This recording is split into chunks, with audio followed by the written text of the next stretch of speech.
soundproof, I'm not gonna lie. The only reason why, the thing is, it's just the confliction of noise is gonna kill my ears.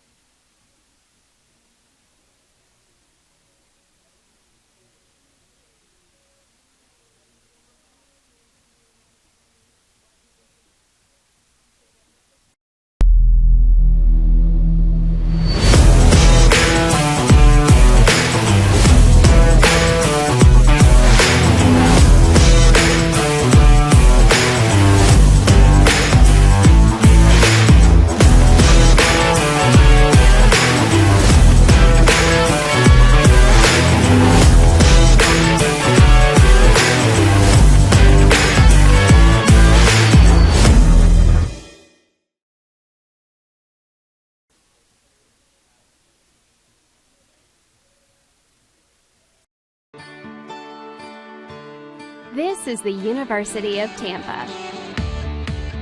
UT students travel from across the nation and around the globe to join a dynamic learning community.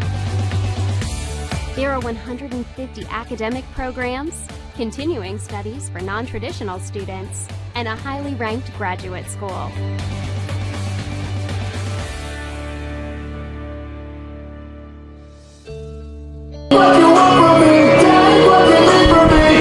Hello, ladies and gentlemen. Welcome to a beautiful Saturday here in Tampa, Florida for the University of Tampa Spartans, #1 in the nation, versus the Florida Tech Panthers. Shout out to everyone over there at the beach. Make sure you drink responsibly and drive over here safely on your way back. Everyone in Tampa's over at Caddy's in Clearwater and St. Pete. So hopefully everyone's having a fantastic, it's a beautiful day here in Tampa, and we're excited for a fantastic Sunshine State matchup. We'll be with you here in about 15 minutes. My name is, of course, Tate Tater Talk Gephardt, and I'll be alongside Jack Ike. Have a good one, everybody.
Includes a large gymnasium, a weight room, and training facilities. In addition, the campus features an aquatic center open year-round, 6 tennis courts, baseball and softball fields, a 1,500-seat stadium, as well as a lacrosse field and intramural complex.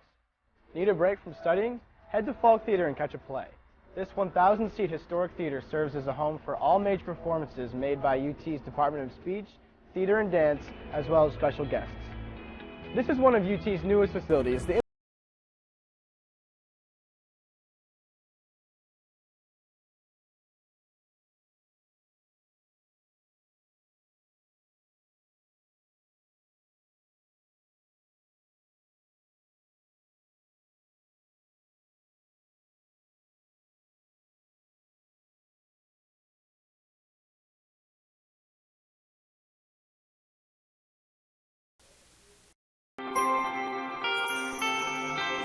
It's not about any one thing.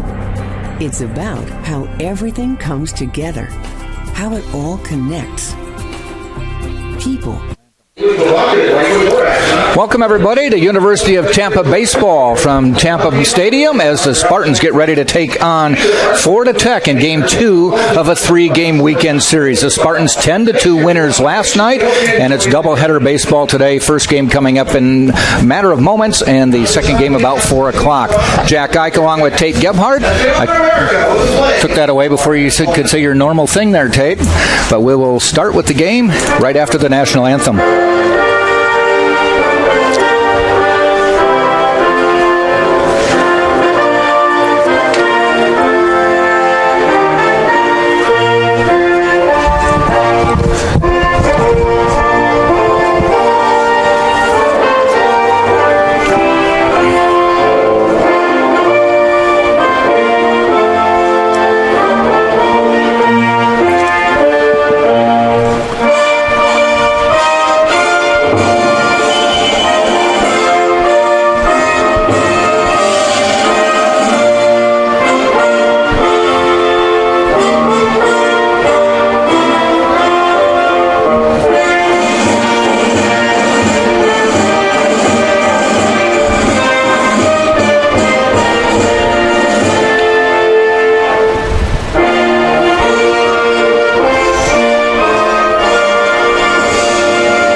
Howdy, everybody. Sorry, I had to go run and grab some water. Let me try that again. Jack Ike along with Tate Gebhardt. Howdy, how's it going, everybody? There we go. You took your headset off for a second. Yeah. Just poor timing on our part. We got to sync this stuff better. No, you're good. 10-2 win for the Spartans yesterday, and that will run their record to a 9-game winning streak, 10-1 overall on the year. For Florida Tech, they are 11-2, and that ended an 11-game winning streak. Florida Tech has already played a conference series and is 3-1 on the year now. Spartans yesterday was the first SSC game. They are 1-0 on this conference season to go along with that 10-1 record. Right now, Rollins leads the SSC with a 3-0 record. They're 8-2 overall.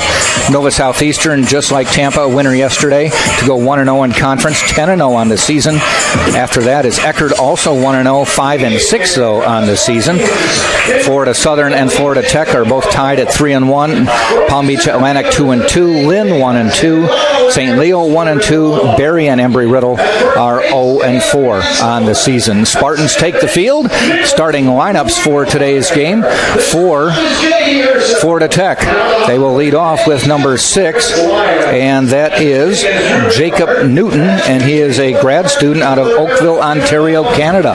Batting second is number 25, the second baseman. Actually, it's number 20, the second baseman, Dylan Dohanos, and he is a senior from Bowling Green, Ohio. Batting third, the third baseman, number 13, Paul Castillo. He is a senior from Miami, Florida. Batting cleanup, the right fielder, number 28. That is Brett Parrish, a junior from Rockledge, Florida. Batting sixth, the first baseman, number 2. Number 2 is Alec Eldridge, a junior from Satellite Beach, Florida.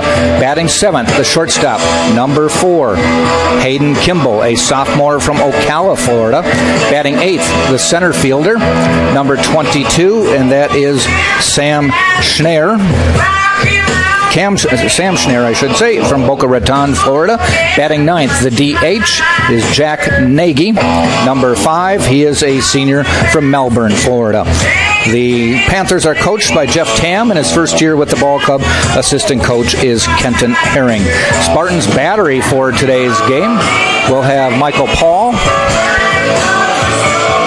And behind the plate will be Drew Earhart, back behind the plate after playing third base yesterday. Get the numbers on Michael Paul for this season. And this will be his 4th appearance of the year, all starts, and he is 2-0 on the season, has pitched 17 1/3 innings, given up just 8 hits in those 17 innings, 1 run, 1 earned, walked 3, struck out 19, an ERA of .52. That's a good one. Leading off the first inning for the Panthers of Florida Tech is the left fielder, number 6, Jacob Newton. Newton's going to start off today's game. Paul looking ready to go. Beautiful Saturday here in Tampa, Florida. Nice day. Just checked the temp. It's at 81 degrees. Yep. Partly cloudy. Sure. Some clouds up there, but first pitch, call strike. If you're over there by the beach listening to us, how's it going? Hope everything's going well. Some Spartans heading over to Clearwater, St. Pete area for a beautiful Saturday. Home plate umpire today is Victor Alejandro, and out in the field is Casey Sanchez. Spartans got a nice outing from Hayden Erb yesterday, but the bats are what really made the difference in yesterday's game. You added 3 miles to your season-long trek. Also added a new diet plan slowly. I'm going to become vegan by the end of the year, not by choice. Tate has promised to run 1 mile for every home run the Spartans hit at home. Yep. They hit 3 in yesterday's game. I asked him to add in the RBI, and he said, let's be serious. Looking for... Nope, did not go. 1 and 2. Umpire was actually positioned where that would actually been a decent call this time.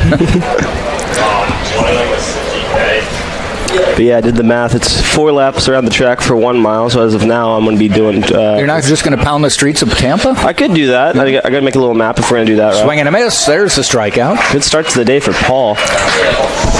He just went at him. I mean, you couldn't even give us like 15 to like make it work. Right, yeah. Now batting the second baseman, number 20, Dylan. What did we say Florida Tech came in hitting yesterday? 400 as a team, or 355 as a team. In that area, yeah, it was down to 337. They hit well yesterday, just didn't hit them at the right time. Sure. Whereas the Spartans had 2 3-run home runs and a solo blast, back-to-back home runs at one point. I do want to mention, Jack, last night the Panthers hit a bunch of balls to the warning track, just didn't go anywhere besides that. So we'll be interesting to see today if some of those maybe leave the yard. Dojanos at the plate, 302 now on the season. 53 at-bats on the year, 16 hits. This is a team that will get runners on and send them. They've already stolen 29 bases in 33 attempts this year, whereas the Spartans are still in single digits, even in attempts. They will steal bases and they will bunt. We didn't see much of that. But no, we were told to be on the lookout for it, but they were swinging away. But when they did get on, they were running. Fouled back. Doubleheader baseball, and as Tate said, if you're at the beach, we'll remind you to reapply lotion about every 3 innings. Oh, please do that. I fell asleep once, and my friends were like, let him sleep, and I woke up with, well, let's just say, I had some skin peeling. Ground ball out to Winkelmeyer. Takes the nice hop. Dojanos made it close, but they tossed him out anyway.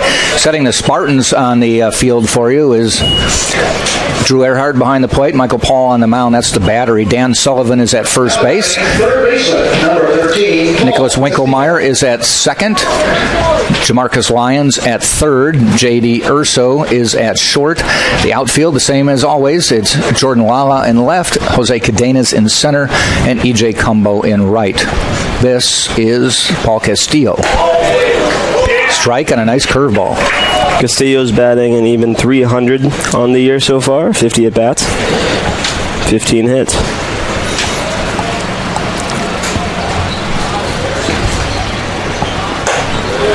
Jeff Tam, head coach of Florida Tech, was quick to admit yesterday when I said, hey, 11-1, 11-game win streak. And he said, I'll be honest with you, we haven't played the kind of schedule Tampa's played. It would be a change in it. Shot out to Urso, and he catches it to end the inning. Quick inning for Michael Paul. They go down 1-2-3. We played half an inning.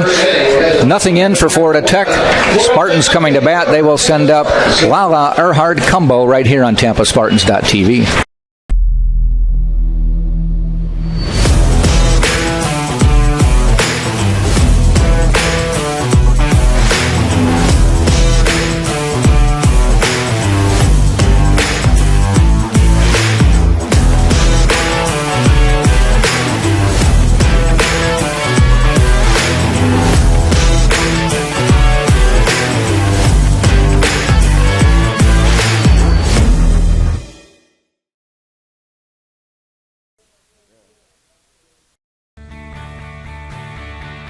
This is the University of Tampa.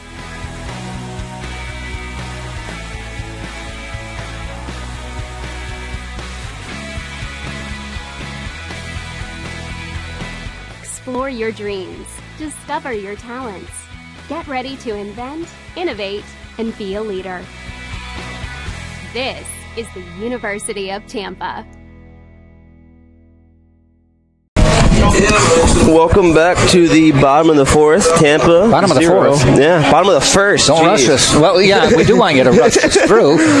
Tampa 0, Florida Tech 0. We'll see Lala coming up to bat, leading off for the Spartans. Excited. It'll be a righty-lefty matchup favoring Lala. Lala leading off as of last night, and they'll continue doing that here today. Lala coming in with a .344 batting average. Has 32 at-bats this year, 11 hits, a couple of doubles.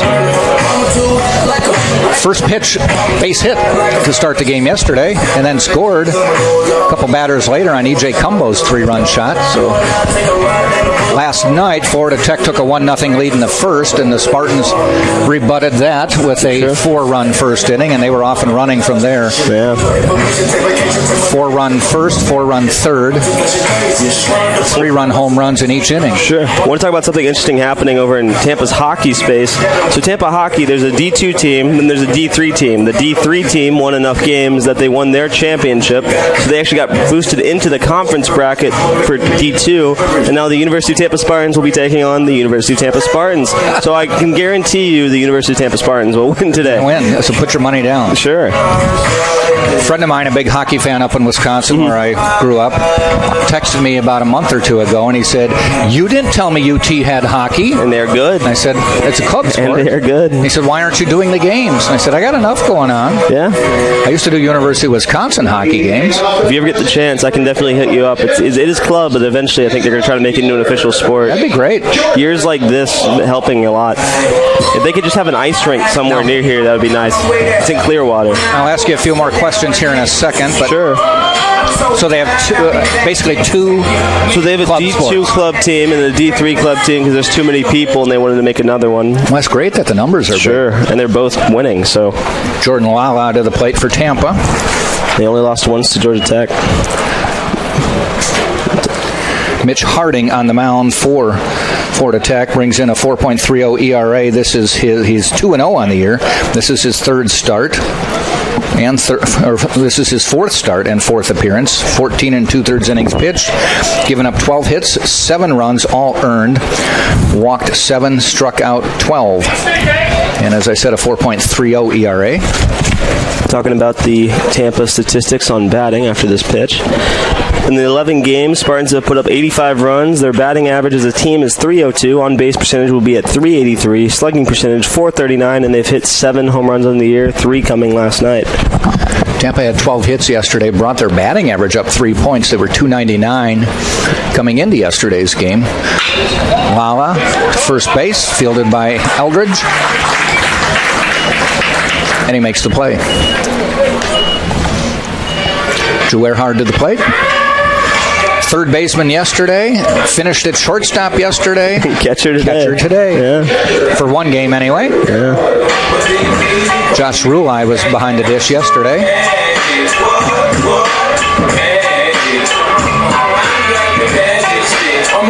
Earhart coming in at .318 on the year. Second on the team in at-bats. He's got 44. Cumbo up next has 51.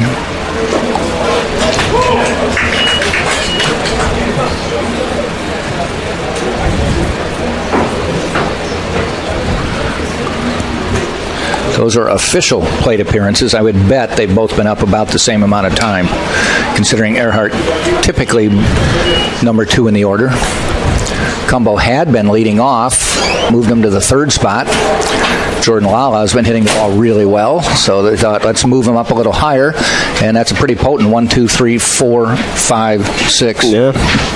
It's a pretty good lineup so far, especially after last night. I think they're going to see if they can replicate what happened last night. Ball outside. Setting the field for you with Harding on the mound.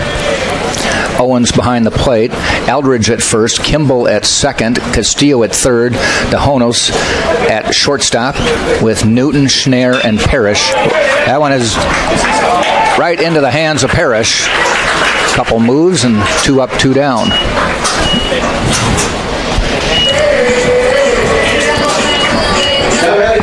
Next up to bat for the University of Tampa Spartans, number 19, E.J. Cumbo. Who? E.J. Cumbo, yeah. I don't know, yeah. Trying to figure out this volume setting. For those wondering, we've messed with the volumes quite a lot this year, but hopefully you can hear us pretty well on the other end. If not, send a tweet. Yep. I know they're checking him. Cumbo had a great hit last night, hit a home run.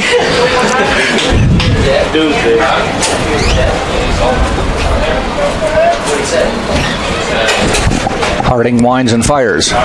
Cumbo laces it foul. Just turned on it a little too quickly. Did I see the women's softball team leading 12-4 at the moment? 12-6. 12-6. They're at Florida Tech. Beat them last night.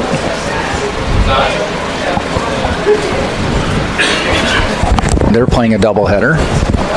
Cumbo fouls that one off. Basketball will be playing at Palm Beach Atlantic, final regular season games. Women have secured the top spot in the conference tournament, which starts Tuesday. It'll be a home game, still to be determined who they'll play, but it'll be a 7 o'clock home game on Tuesday. Encourage everybody to come out, see one of the best teams in the nation. Yeah. Men's team will be on the road. They were, by losing against St. Leo on Wednesday, dropped into the second half of the conference standings.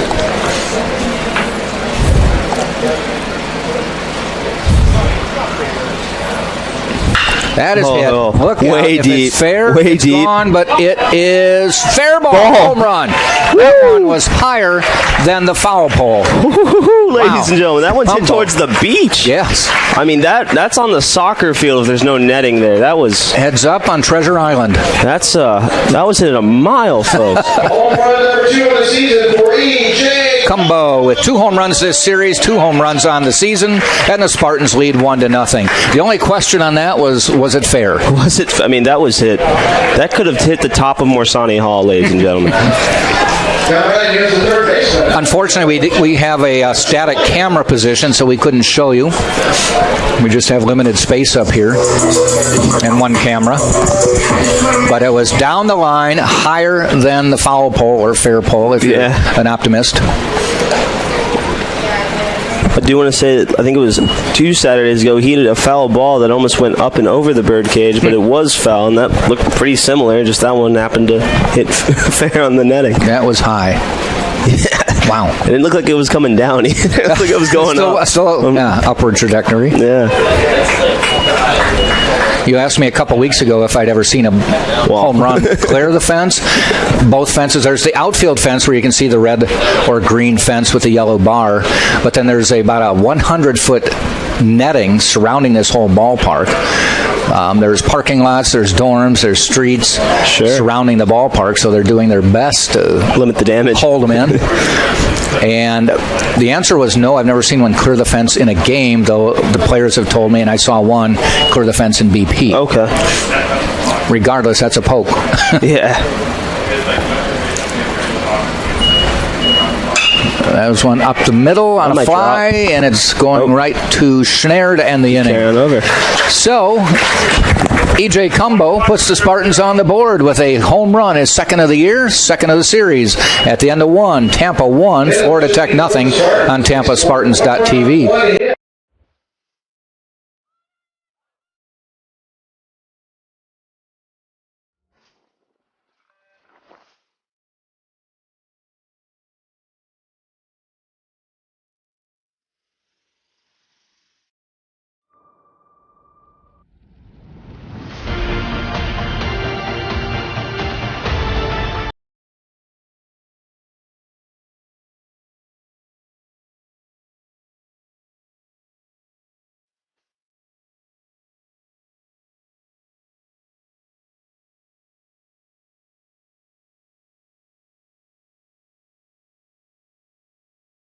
Yeah. I did a couple. This is the University of Tampa.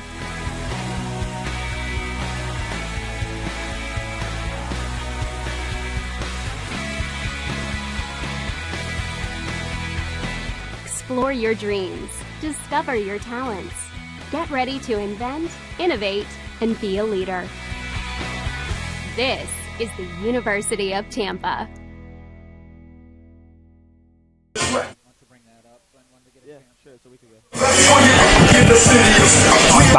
Top of the second we go. Tampa on top 1-0 thanks to E.J. Cumbo. We mentioned the softball team, a 12-6 lead at Florida Tech. They just keep rolling, ranked 13th in the nation. They keep rolling. I want to give a quick shout out to Coach Rubio and Coach Cantor on getting their 700th career win. That was about a week ago, but still want to give them a shout out.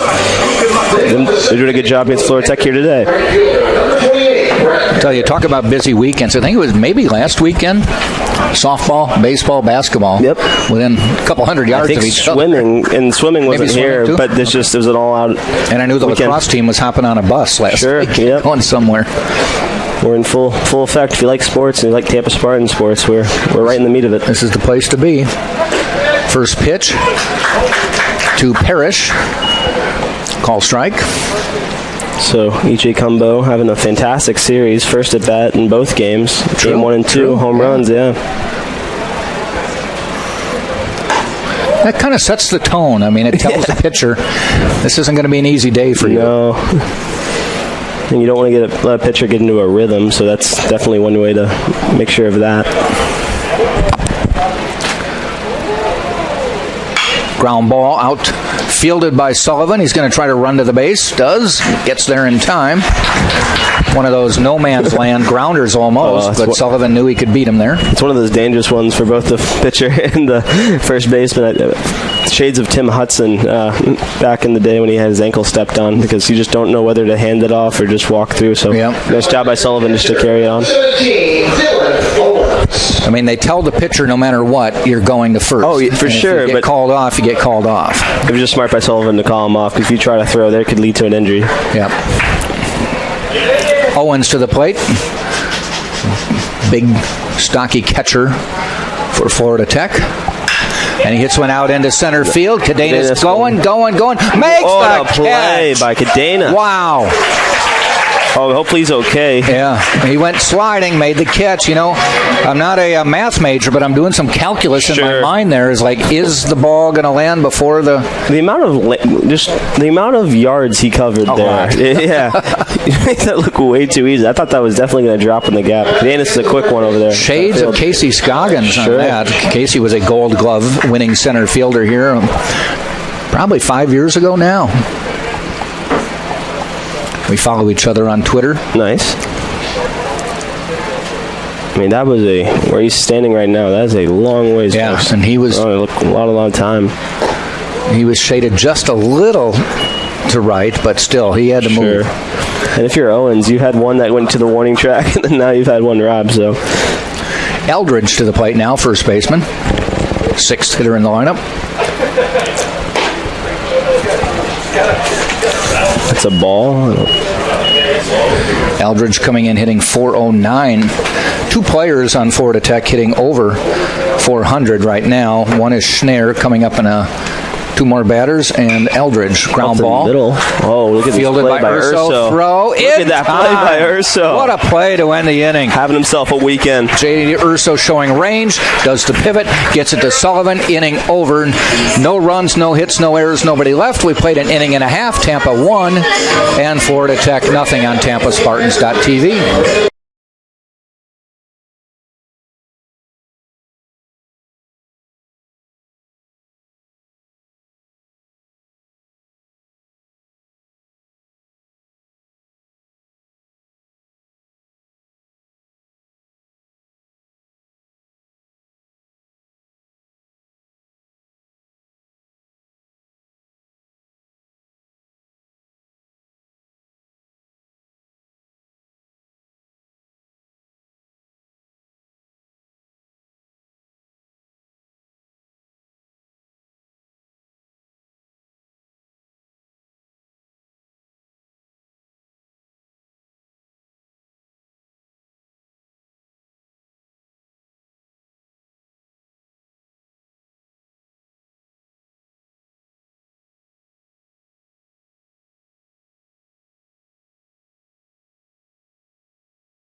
Bottom of the second we go. Spartans will send up Sullivan, Urso, Malcolm to the plate against Mitch Harding. Harding was touched for a home run in the first. I mean, Cumbo just turned on that one. Well, he turned on a foul like one or two pitches early. Before, yeah. Wow, he really turned. Then when Cumbo and Sullivan sees it, they see it. So even if it's a foul or something, you know something's coming big next. And the Spartans with an inordinate amount of lefties in their lineup. Sure. Number 26, Dan Sullivan. 5 of 9 are lefties. Fill my heart with song and let me That's Frank Sinatra blasting. I don't think you can hear us. Glad you got to hear that at home. Oh, and Dan will get a free ride to first. Get hit again? Yeah, he got hit last night. Yeah. He seems to get hit each weekend, doesn't he? Yeah. Good job over there who's playing the audio. Good stuff. Like you mentioned, the organist that got kicked out, maybe. J.D. Urso. JD had himself a home run last night. Yeah, his first of the year. 3-run shot in the third. Little Motown for JD. Walk-up music. Yep.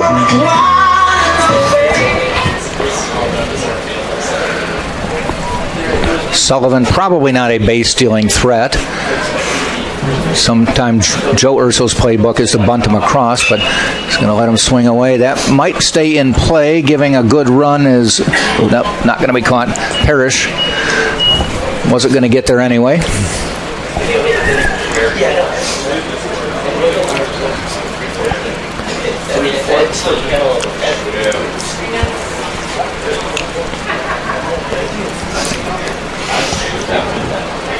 JD's been hitting well. Let him hit, I guess.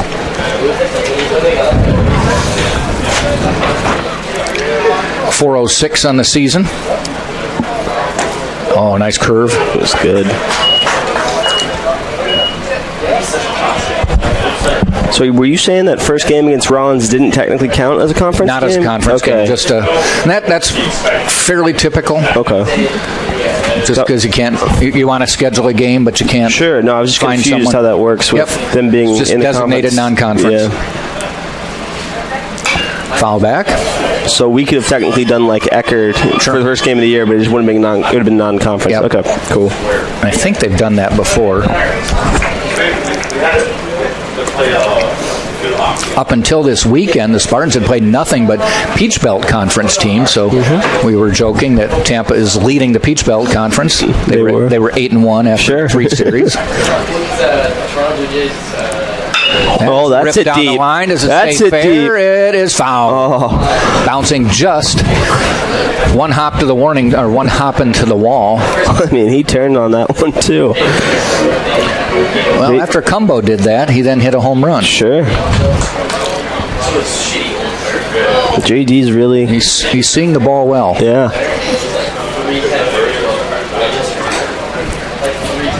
Guy on deck has the best batting average possibly in baseball right now. Well, 2 at bats, there's one player 2 hits. Yeah, but he's challenging. Michael Hill. Yeah, also same situation. Tap foul.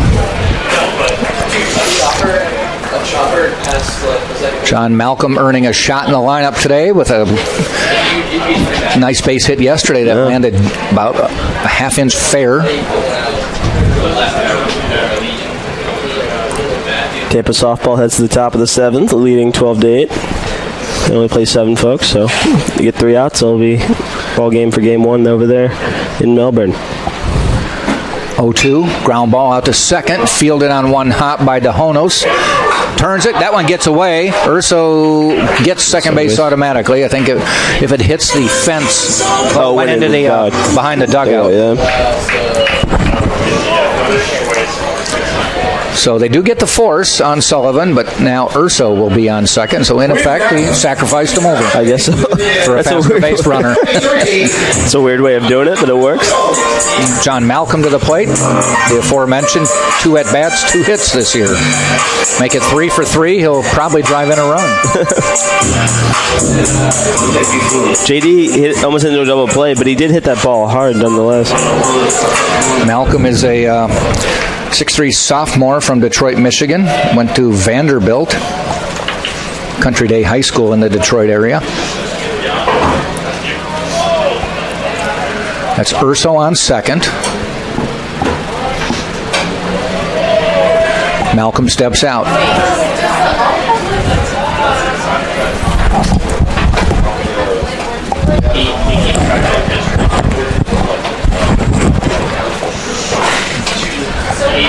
Back in, Harding gets the sign.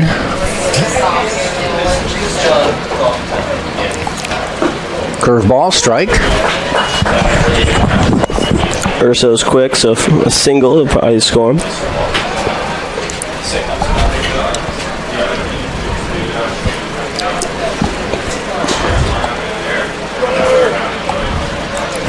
Long look by Harding.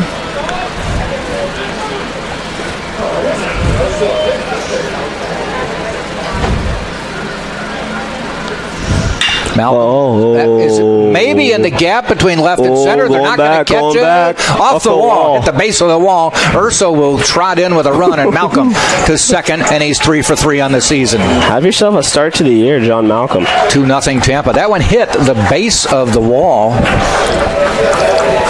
Tampa's really seeing Harding well today. It's not out of the park. It's hit hard. Jose Cadenas to the plate now. Cadenas, 308 on the year.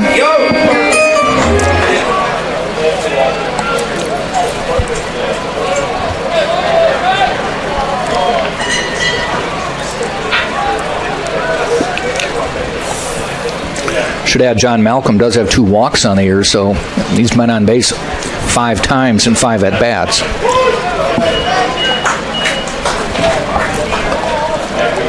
Strike call to Cadenas. Tampa 2, Florida Tech nothing. He pulls it. He's got some room to go.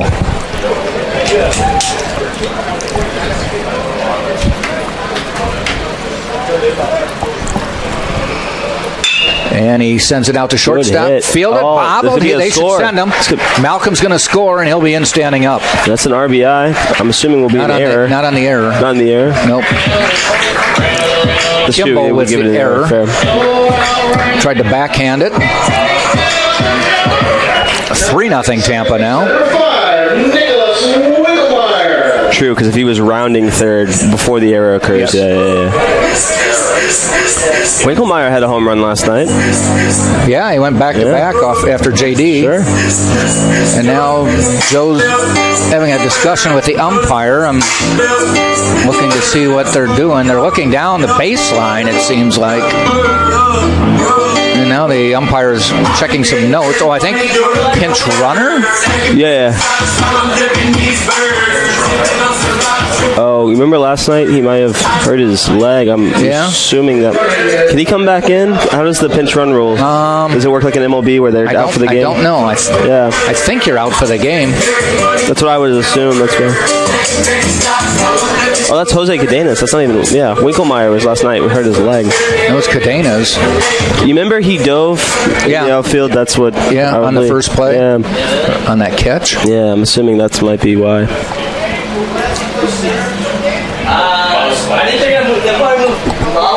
Yeah, so Lancey's on base, replacing for Cadenas. Spartans lead 3-0. Number 9 hitter, Nicholas Winkelmeyer. Inside. It'll be interesting to see what they do here. They'll probably have to move some people around because I don't know if Lancey plays center. I heard some talking, just we can hear it over there. They thought they were thinking Lala to center. Sure. And Lancey over to, Oh, the one of the shortstop? Yeah, the one that he rooted in. Oh, yeah. Second of all. Yeah. Strike call. Spartans 3 runs, 2 hits right now.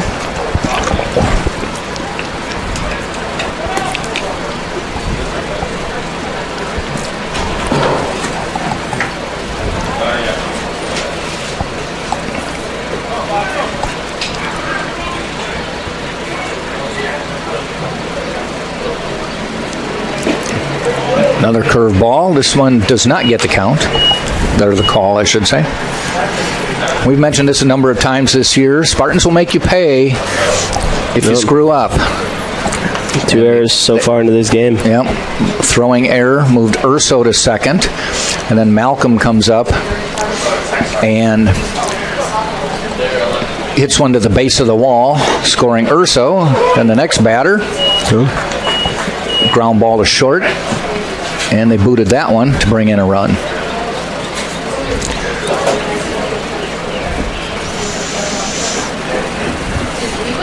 At the moment, the only earned run is Cumbo. Yeah. That was definitely earned. Almost at the top of the bell tower over there.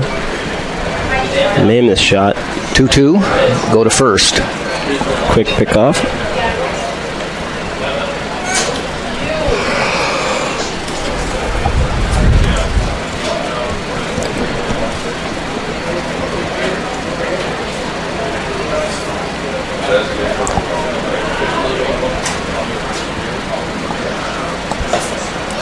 Call strike.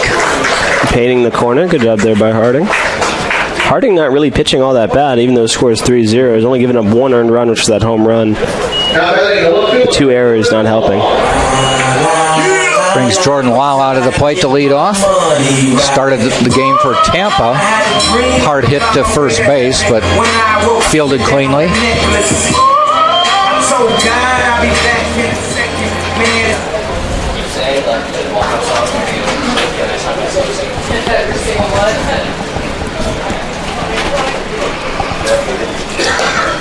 Throwing a lot of curveballs here early. Yeah, he seems to. You got to watch that arm. You can only throw so many of those.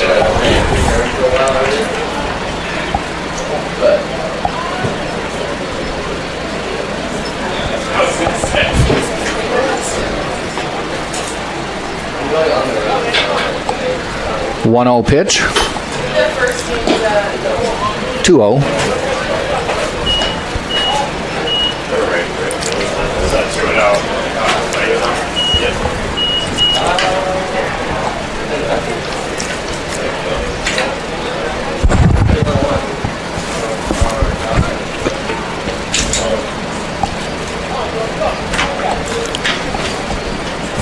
Fouled off. 2-1.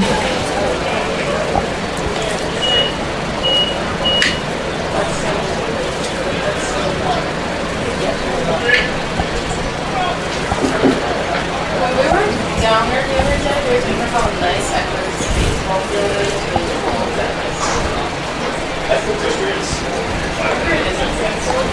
I think it just Lala gets the bat ready. Harding has the sign. Glancy at first. The pitch. Up the middle base hit. Will Glancy try for third? Yes. No. Quickly puts on the brakes. First and second now with 2 outs, and Drew Earhart to the plate. Well, that was a solid single up the middle.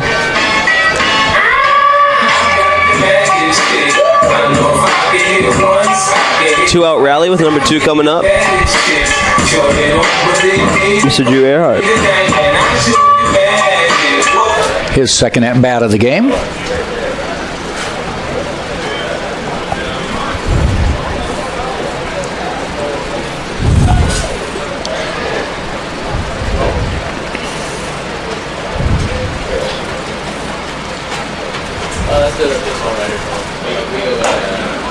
Strike call.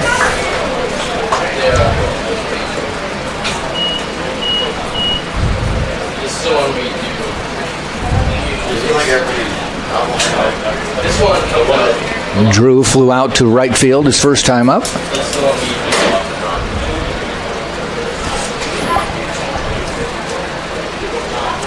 Ball low.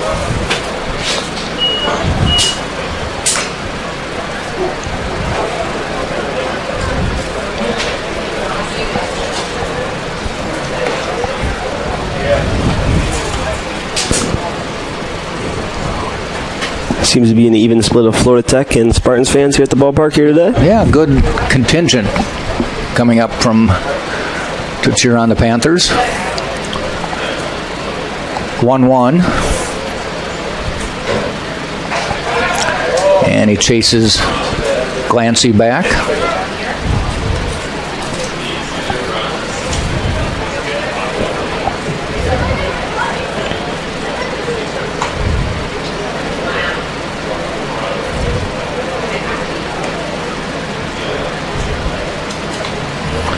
Ooh. One gets away, and Glancy's going to try, and they pull the throw back. He's on third. Runners now on the corners. It was an interesting choice there by Harding to look over and throw at the same time. I think he got caught in the middle of that. One hopped it to Owens, who tried to backhand it. There is no wicket in baseball, folks. Nope.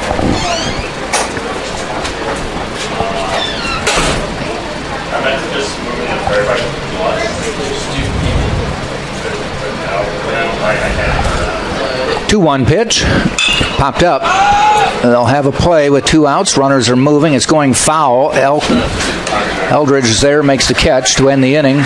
Spartans, though, add a couple more, and at the end of 2 full, it is 3-0 Tampa leading Florida Tech on TampaSpartans.tv. College sports. There's light at the end of the tunnel. A return to normal, and all we love about sports. You've instilled resilience, focus, and selflessness in us. We've put those lessons to work. We've found strength and unity in each other. You continue to take us places we never imagined. You bring out the best in us. So when we look forward, we see the light at the end of the tunnel. We see a better world for all of us and for college sports. Being a champion takes more than talent, more than the perfect pass, more than using your head. Being a champion takes the spirit to always push harder, the ability to overcome any hurdle, and the fire to be the best. Welcome to Division II, where the pursuit is yours to create. And the question isn't, can you do it?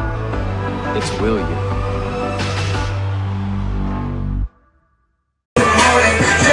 Lineup change for the Spartans as we head to the top of the third. Florida Tech will be at bat.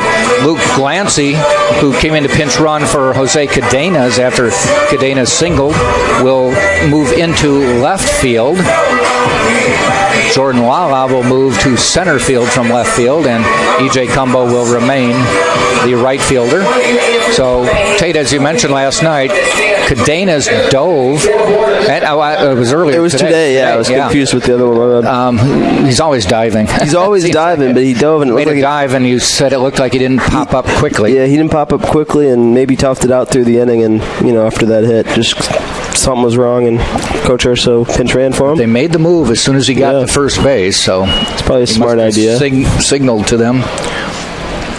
Kimball at the plate now. Paul on the mound. Do you want to pitch a ball? Want to mention Spartans are playing Florida Southern over there in Melbourne, or Florida Tech, I should say. Sorry, Florida Tech, and they won 13-8 first game in the double series. Yep. Okay. So they've taken the first 2 of 3. Ground ball. Gobbled up by Urso. Quick throw. Sullivan keeps his foot on the bag for the out. Also want to say Tampa is taking on Southern Miss Volleyball. I'm trying to figure out if the Southern Miss player is Brett Favre's granddaughter, potentially. Do you have a first name? Isby. No, she wouldn't. They wouldn't be a granddaughter. Yeah, it would be granddaughter. Niece, maybe.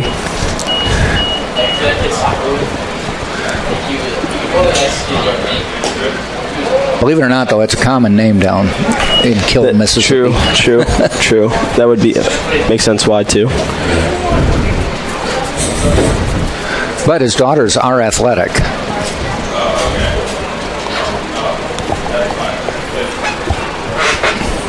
Fouled off. Can we get the intern to check that out? Sure, we can definitely get him to do that. Okay. It's good that he's here. I was right. That's actually Brett Favre's daughter, Bailey Favre, so Tampa knocks off. What's the first name? I'm hoping I'm pronouncing it right. Braley. Yep. I know that she's the youngest. I guess you always assume athletes are older than they are because, once they get to, Tom Brady's age, which is, an old 40, we assume they're, I guess, in their 60s for some reason. Brett's got to be early 50s. Yeah, I would say so about now. Ground ball again. Takes a nice hop for Urso. And a quick 2 up, 2 down. I don't know if you played infield before, but that's got to be nice to see that nice hop. Sure. To you, instead of scooting on the ground. You love those, just right to you. Easy play. Take a quick 1-2 and throw over to Sullivan. Jack Nagy, the number 9 hitter, the DH to the plate. Fouls off the first pitch.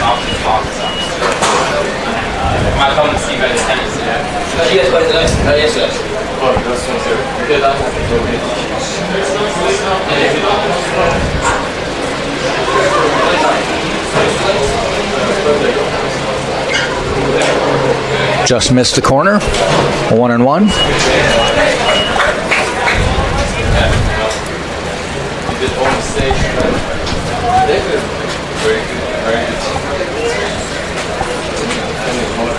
Yeah. 1-1. Tapped out toward third base. Lyons tries to field it. Does. Scoops. Throws in time. Good play there by Lyons. And the inning. 3 up, 3 down again for Florida Tech. And at the end of 2.5, Tampa 3, Florida Tech nothing on TampaSpartans.com.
It's not about any one thing. It's about how everything comes together, how it all connects. People, ideas, resources, community, everything. Quality of life services. That's what we do. Sodexo. Bottom of the third, Tampa 3, Florida Tech nothing. Spartans have scored in every inning so far. Took the first game of the series 10-2 yesterday. This is a doubleheader today. Second game will come up about, they say 4 o'clock, but it'll be 30 minutes after the first game is completed.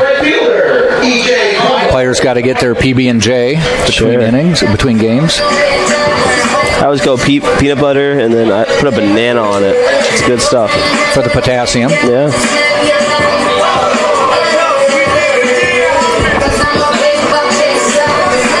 E.J. Cumbo to lead off. Homered his first at bat. Yeah. Nice.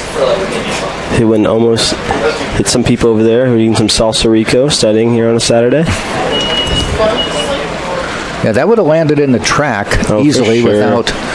And this time he tries to go small ball. I was worried he might, if you bunt, of course, and you leave the batter's box, they'll call you out. So, interesting move though. Hit a home run and then go straight to bunting. Well, I guess he figured that's the last thing they'd be looking for. Everyone's very far back, except the third baseman over there, Castillo.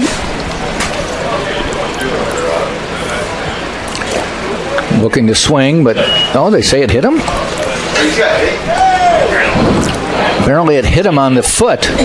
No argument either way, so he gets the base. I thought one hopped off and then hit him. Audio crew doing a fantastic job here. Game 1. So Jamarcus Lyons to the plate now.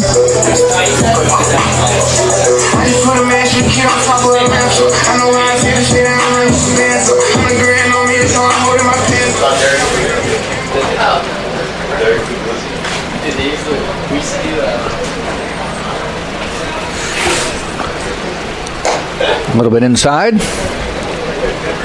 So I'll be the second hit batter today. Cumbo will reach basically for the second time. Spartans, of course, lead 3-0 here in the bottom of the third. Lines up to bat. That is hit high in the air. Coming in is Newton in center, or I should say left, and he makes the catch. Yeah, that one was hit. That was almost a rainmaker. Lions hit some major league pop-ups. Brings Dan Sullivan to the plate, the recipient of a hit by pitch his first time up. Play among the stars. Let me see what spring is like on Jupiter and Mars. In other words, hold my hand. You know, the players pick their walk-up music. I wonder how Dan Sullivan came up with Frank Sinatra. It's a fantastic artist. Fly Me to the Moon. Better than any artist in our generation, that's a promise. Yeah. That is hit out toward, is it going to stay fair? It's heading foul. Newton gives chase, and it hits the screen. Right in the Spartan bullpen. Yeah. I don't know if fans saw it hit off the cage because no, they wouldn't see it that far down. Yeah.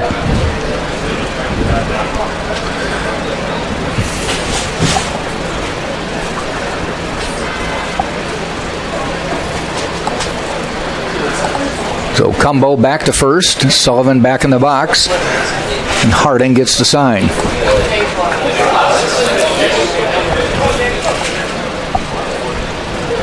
Sullivan turns on it, rips a base hit to right field. Cumbo will stay. Yep. Runners at first and second with one out.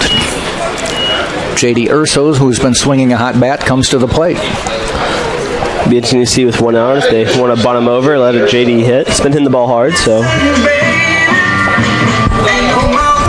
Also, they've been doing some successful hit and runs lately, so.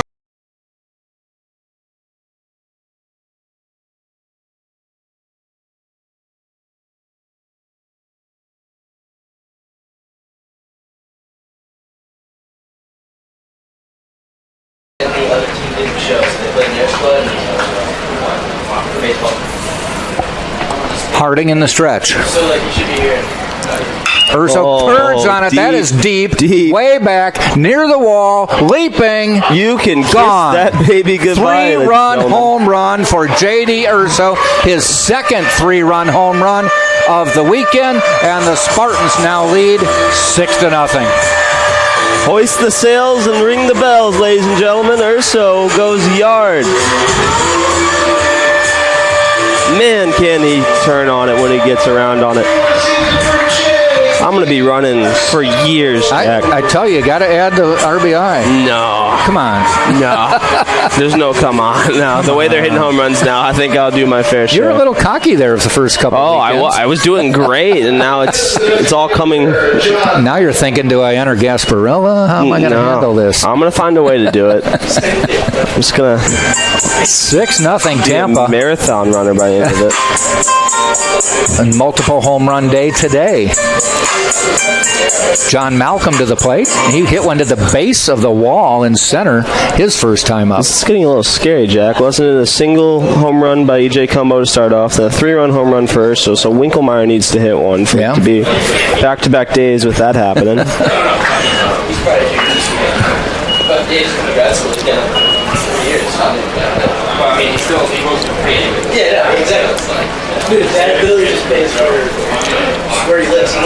Pitch to Malcolm. He hits that one out into left. Newton coming in. Makes the catch. So, of course, I said he would make bunt and then hits it. It's good, though, that he's making pretty good contact every that's time awesome. he comes up. Add another power threat to your lineup is never a bad thing. So Luke Glancy will come to the plate. His first plate appearance, he replaced Jose Cadenas, who started in center field, singled, and then as soon as he got to first base was taken out, and we think it's because of a diving play he made in the outfield earlier in the game.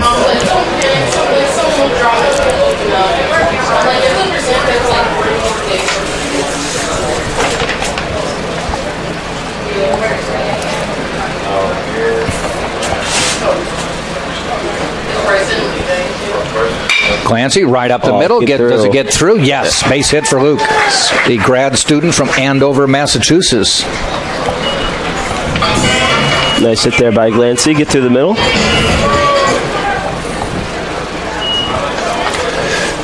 Now batting the second baseman, Nicholas Winkelmeyer. Brings Nicholas Winkelmeyer to the plate.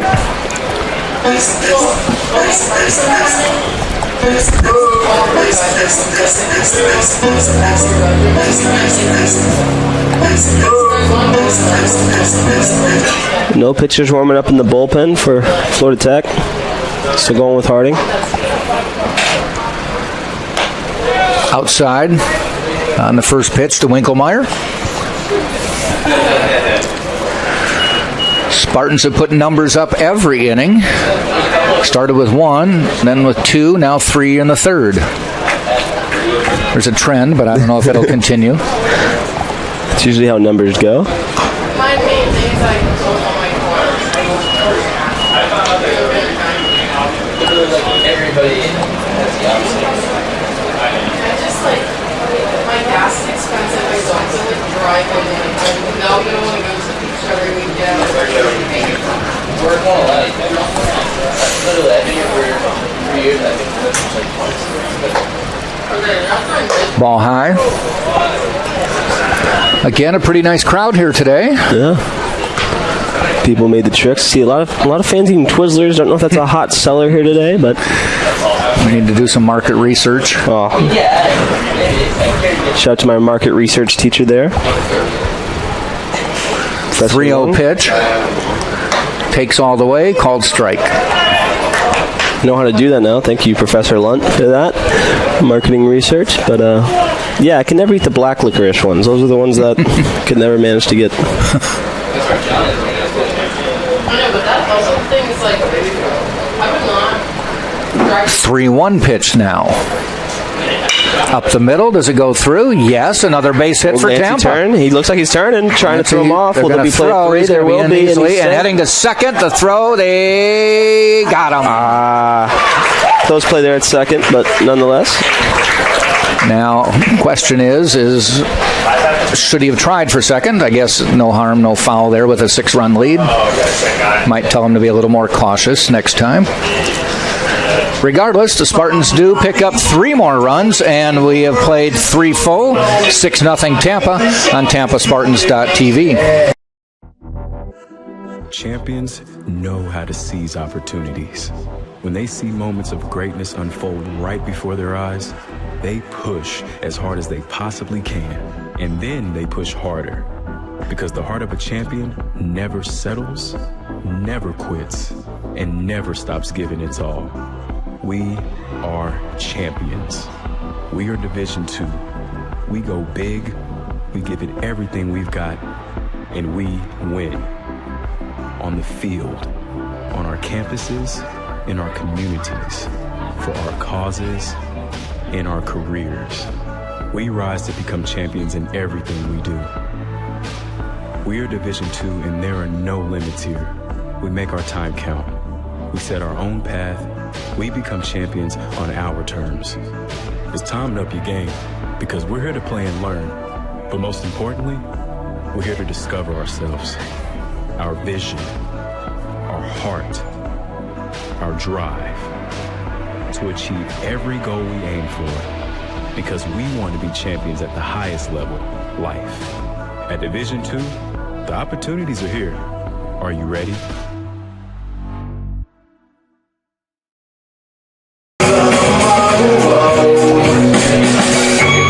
Top of the 4th we go. Tampa 6, Florida Tech nothing.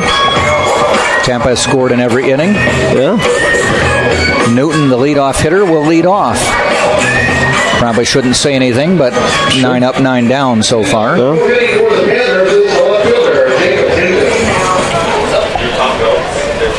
This new lineup for the Spartans seemed to be working pretty well. Boy, they were saying yesterday we made some changes because we weren't hitting the ball. Well, they had 12 hits last night. They have 6 today. Must feel 7 good today. That's when a coach starts to feel good about themselves. Newton, ground ball. Sullivan's going to field it. This time he's going to have to dish it over to Paul. Ooh, nice play. Good play by Paul.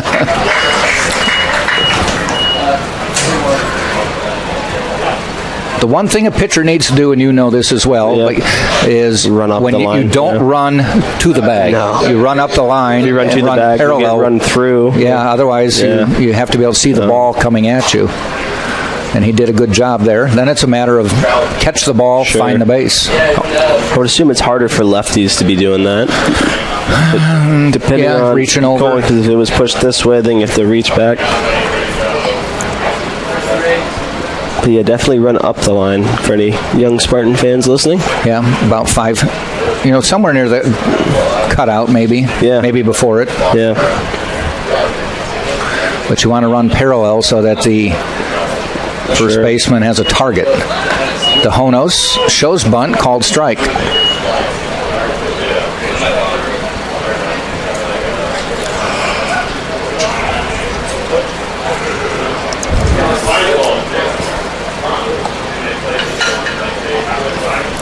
Foul back.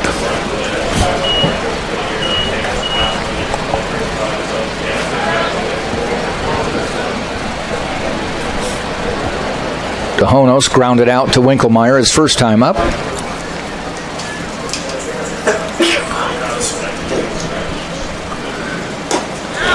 Call strike 3. DeHonos, just shaking his head. That is not a strike call. And the umpire nods in the affirmative that yes, it was. Florida Tech. You mentioned that a few times yesterday. Maybe I grew up and played on some strict teams, but if I would have done that, I wouldn't have not been playing the rest of the weekend. That's for sure. But umpires handling it pretty well. Mm-hmm. This does not go to arbitration. No, this is not. Castillo to the plate. Well, it's also just not a smart thing to do because now the next batter is not going to get the benefit of the doubt on some of these pitches if it's close. So. And the ump may be taking numbers. Sure, yeah. Timeout called.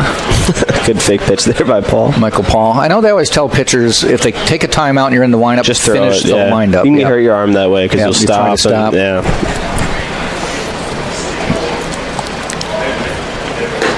Outside. thought he was going to call a strike then. Yeah, true. He's waiting for a 2-strike count. Maybe he's a fair guy. Like I said, you just don't want to leave it up to them, though, is my thing. Swing and a miss. I had an umpire do that to me playing a City League game. I fouled one off, and I said, was that strike 3? And he goes, you don't want to leave it up to me. Yeah, no. He didn't commit one way or the other. No.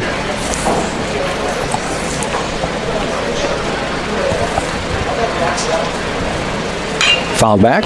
For some reason, if you did want to do that, like I always mention, you want to do it in the last game when you're not going to see them for a while. Yeah.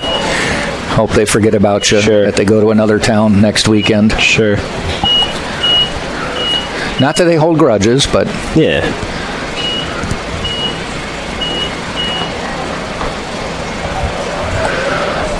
One-two pitch. That'll end the inning. Another 1-2-3 for Tampa. We've played 3.5. Still Tampa 6. Florida Tech nothing. Spartans will send up Lala, Earhart, or nope, I take that back. Yes, that's right. Lala, Earhart, and Cumbo. The 1-2-3 hitters right here on TampaSpartans.tv. This is the University of Tampa. UT students travel from across the nation and around the globe to join a dynamic learning community. There are 150 academic programs, continuing studies for non-traditional students, and a highly ranked graduate school.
Division II athletics program.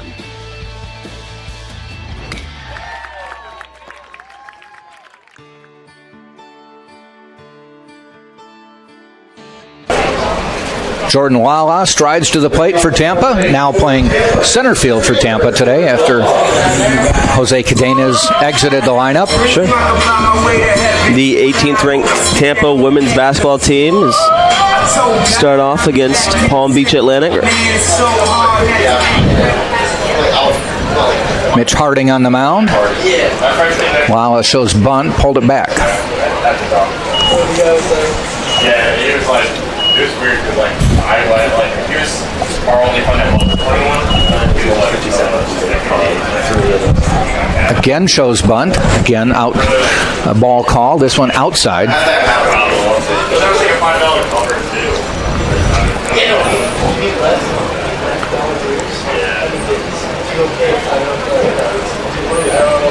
Ground ball first base, hops over Eldridge's mitt. Probably he's going to try for two. Wow. Benefiting from this lineup change.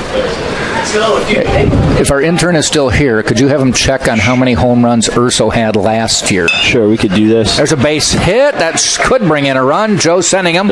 Their throw coming in. They're going to not throw to the plate, and the Spartans now lead 7-0. Base hit by Drew Earhart brings Jordan Lala to the plate, and the Spartans have scored in every inning so far. Fantastic job scoring today. Cumbo to the plate, and we know he has home run power. Showed it twice this weekend so far. It's 2 on the year, 2 on the weekend.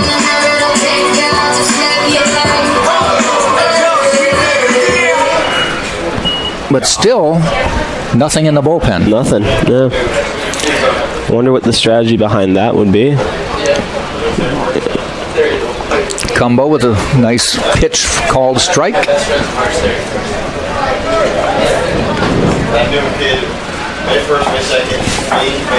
Or even career home runs. I think this is the third year for Urso. We get him on ground ball up the middle. Himself base a weekend combo, just hitting everything. Yep. Spartans are definitely seeing the ball well.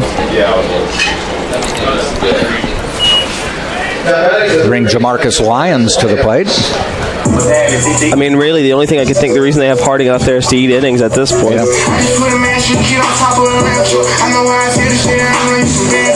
Saving everyone for Game 3 of the series, I guess.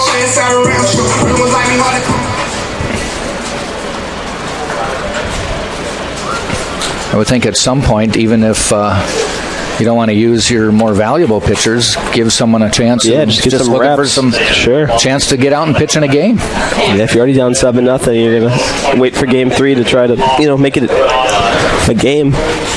Give some freshmen some opportunities, like we've seen earlier on. Lyons, so far 0 for 2, but he's hit the ball solidly both times. That popped up out of play. Sun coming out in full force now. Partly cloudy day, but big patch of blue above us right now. Downtown Tampa in the background. Campus separated from downtown by the Hillsborough River, but basically a metro campus.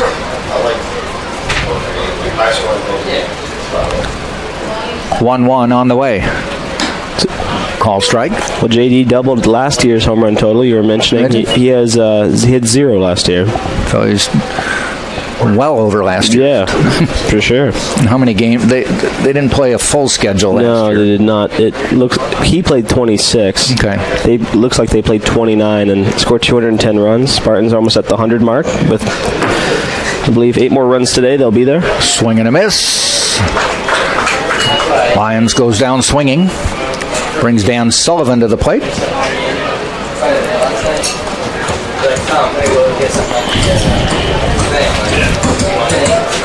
Fly me to the moon. Let me play among the stars. There's the giveaway. It's Dan Sullivan. It's good marketing by him. You know, if it's not just playing, it's Sullivan up the bat. Fouled off.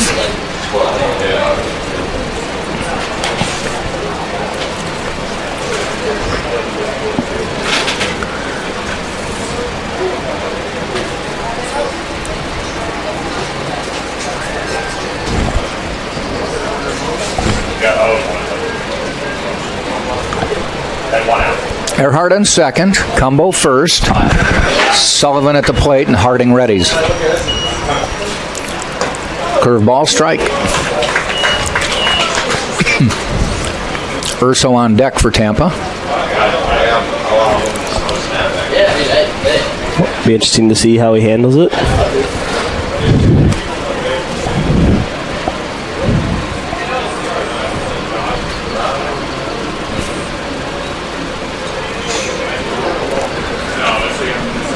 Popped up, major league pop up there, heading out to Parrish and right. Makes the catch. Runners stay. I mean, that ball was hit to the top of the Sykes building. At least in height.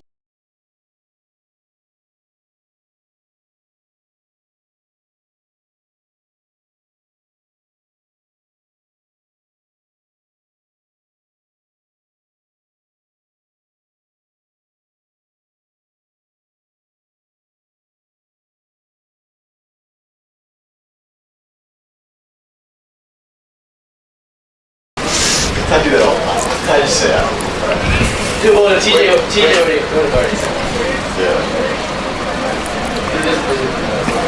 Yeah. I was such a superstitious. I don't believe it. Like I'll fouled off. Yeah, I'll leave screw one. Oh, dude, I never touched the line ever. So JD on the days, 1 for 2, a home run with 3 RBIs and scored 2 runs. Yeah, he got on in the first inning. They got a force out at second, tried for the double play, threw it into the dugout, so he advanced to second and then scored. I just texted telling you guys were doing well. Like, yeah, that's what you guys. Now we're gonna fall apart. This is so easy to do. Ball outside.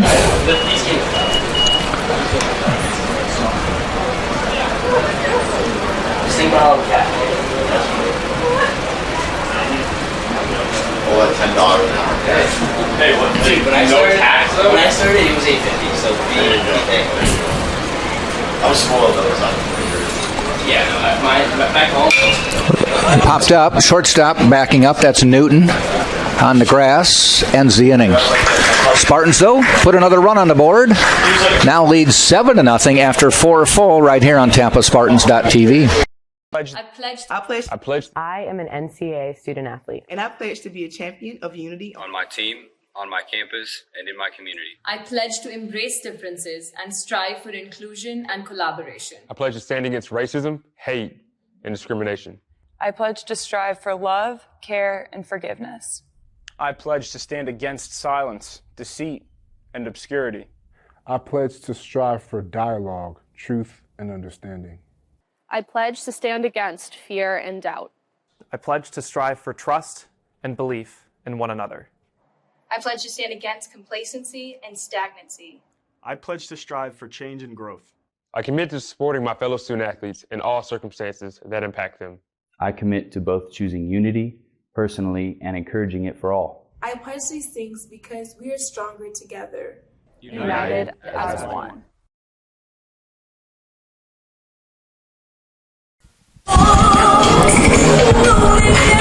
To the top of the 5th we go, and to add to the Spartan total will be Tate Gebhardt taking through the next couple innings. Yep, I'm going to be doing play-by-play for the next 2 innings. If you're, of course, coming over from ESPN, Michigan State looks to may have upset Purdue, a score 68-65.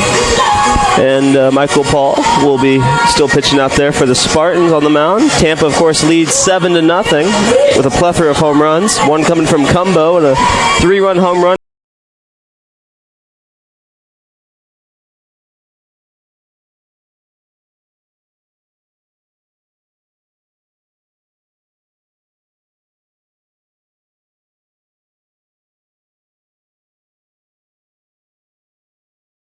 Danas is not in center field. He had a little injury earlier on in today's game. Lala is in center, and Glancy's over there in left.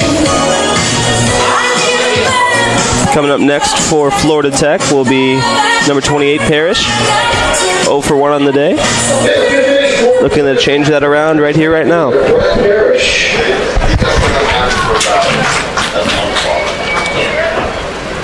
Will be a righty-lefty matchup.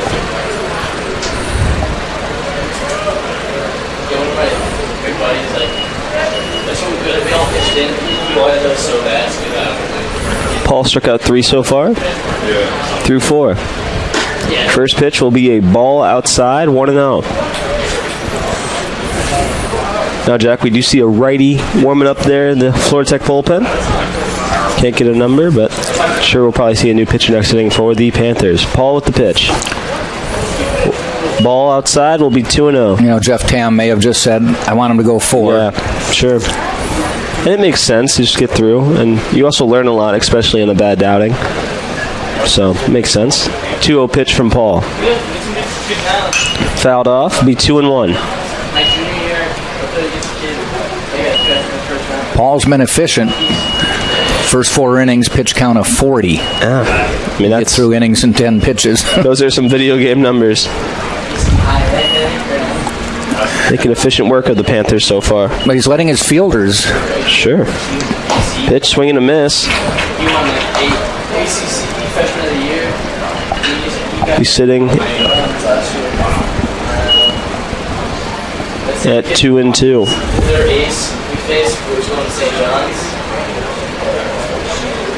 The pitch from Paul. Fouled off, left side. Do it again. City I'm from is where it's Oh, yeah. That's cool. It's true. Already in London. Paul comes set. And the 2-2 pitch.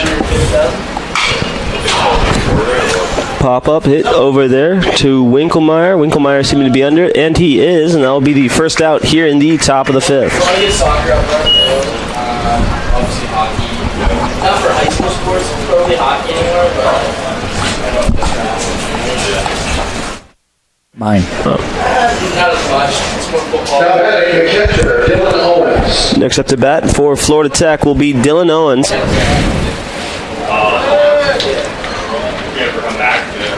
Owens has been robbed of a few base hits this weekend. One, of course, being the Cadenas diving play over there in center field earlier on. One out here in the top of the 5th. The pitch from Paul. Fouled off from Owens. Count will be 0-1. Chicken tenders, like this restaurant. The chicken tender. Look it up. It's called the Bearden. So he goes back. He'll come back. 0-1 count. Paul from the windup and the pitch. Swing and a miss. 0-2 count, 1 out. Owens rubbing some dirt together, looking to get some grip on the bat. And then the 2 other big ones are And that will take us to the bottom of the 5th. Your University of Tampa Spartans lead. Score of 7-0 here on TampaSpartans.tv.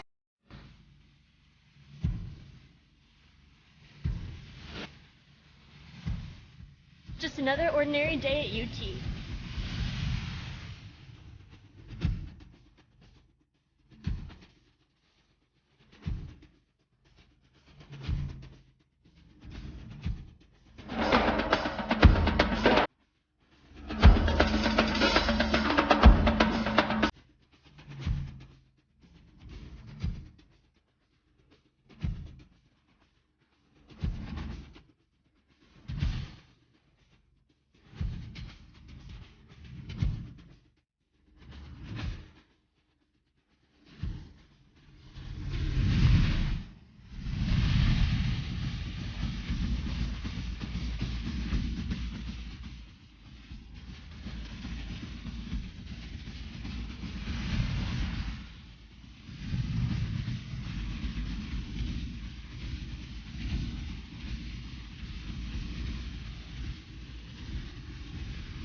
Number 32, Kyle Hornsby. Inside the 40. Touchdown. Michaela burns it. Incredible finish by Hall. The NCAA and its member schools offer nearly 500,000 college athletes a path to go pro in something other than sports. Learn more at ncaa.org/opportunity. Welcome back to the bottom of the 5th. Your University of Tampa Spartans, number 1 in the nation, lead 7-0 here against the Florida Tech Panthers. And for the Mr. Empanada call to the bullpen, Florida Tech has brought in Preston Schumacher. Has a 9 ERA, has 1 win on the year in 2 appearances. So Florida Tech going to their bullpen for the first time on this Saturday. My track record so clean, they couldn't wait to spend. Anyway, you can still just text Colby and just be like that. It's too late because I'm here today. Girls know that I'm next. I sent it back to a boyfriend with my handprint. Next up to bat for the University of Tampa Spartans will be number 23, John Malcolm, having himself a great start to the year, 3 for 4. Had his first at bat today, was a double off the base of the wall. Also got an RBI in that at bat. And in the third, flew out to Newton. But we'll see what he will do with this new at bat. Spartans lead 7-0. I've had 10 hits on the day. Of course, it's a doubleheader, so plenty more opportunities. 8 more runs, so they hit their 100th run of the season. The first pitch from Schumacher, fastball. Malcolm turning on it, fouling it. Count is 0-1. Beautiful day here in Tampa, Florida. Sitting about 84 degrees. New pitcher, number 7. New pitcher, number 7. Yeah, we did too. I didn't see it. I noticed that it 0-1 count. The pitch from Schumacher will be low. Count will be 1-1.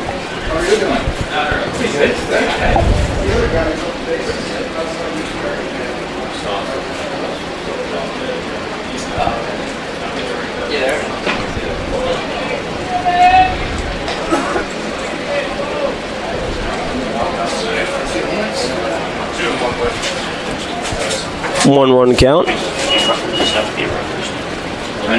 The pitch from Schumacher. Malcolm turning on it, and that will be a strike. Foul. 2-2. Number 7, freshman Schumacher.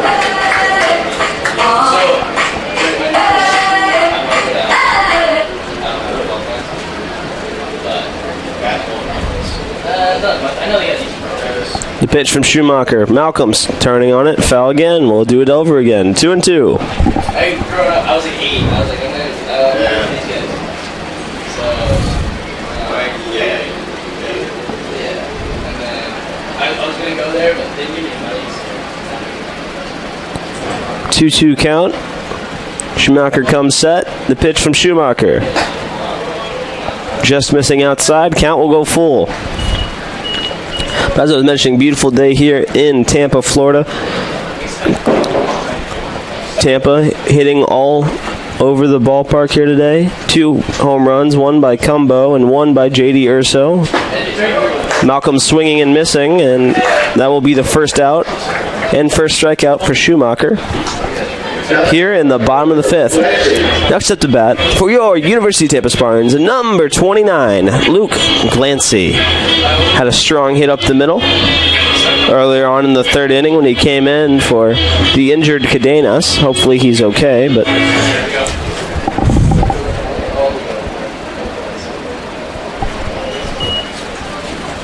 the pitch. Did he go? Asked the first base umpire, and they say he does not, so the count will be 1-0. Of course, if you're hearing me, my name's Tater Tot Gephardt. You'll hear Jack Ike getting the call 5th and 6th inning, play-by-play. Get some food, get some break. Another strong hit up the middle for Glancy, and that will be his 2nd single of the day. Nice day there by Glancy, coming in and producing. Love to see it. Spartans last night had Cumbo hit the first home run, then a 3-run home run by J.D. Urso, and then Winkelmeyer, of course, hit a home run. So if Winkelmeyer hits a home run right here, that will follow that order for the 2nd straight day, which I can't say happens all too much. Runner on first, 1 out here in the bottom of the 5th. Winkelmeyer up to bat. Got a single in the 3rd and struck out looking in the 2nd.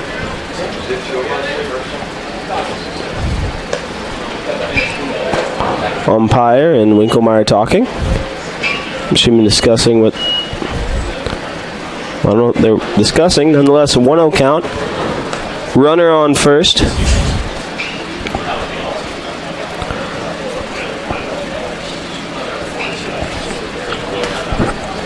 The pitch. Ball. Count will be 2-0.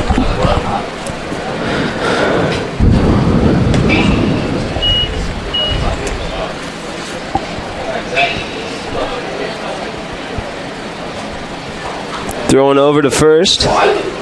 Glancy sliding back safely. 2-0 count. On deck is Lala, having himself a fantastic weekend as well. All these Spartans hitting really well against Florida Tech. That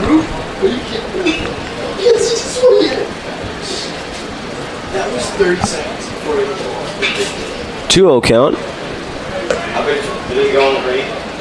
The pitch. That one will be a strike. 2-1 count. I somehow always find the 30-minute hits. That's what I hate about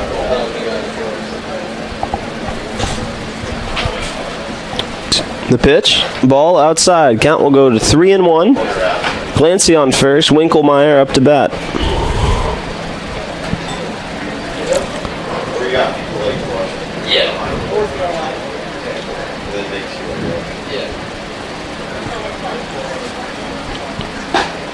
And that one will be a strike. Count will go full. Runner on first, 1 out.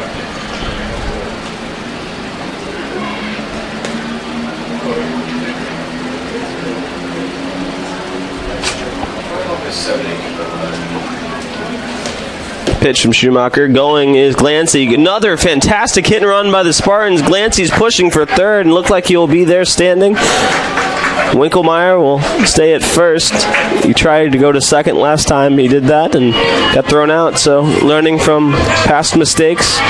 If you're a coach, you love to see it. Winklemeyer with a fantastic hit and run. Glancy, fantastic job getting over to third. 1 out. Runners on the corners. And next up to bat for your University of Tampa Spartans is number 8, Jordan Lala.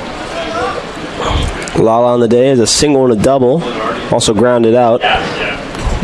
Scored a run in the 4th. So have himself a fantastic day so far. Chance to add an RBI to that stat line right here, right now. The pitch from Schumacher. Lala looking at it, ball in the dirt. Winklemeyer deciding not to go. Nor Glancy.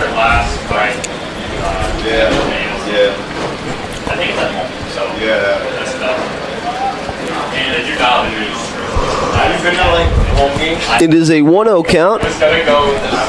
Spartans lead 7-0. The pitch from Schumacher.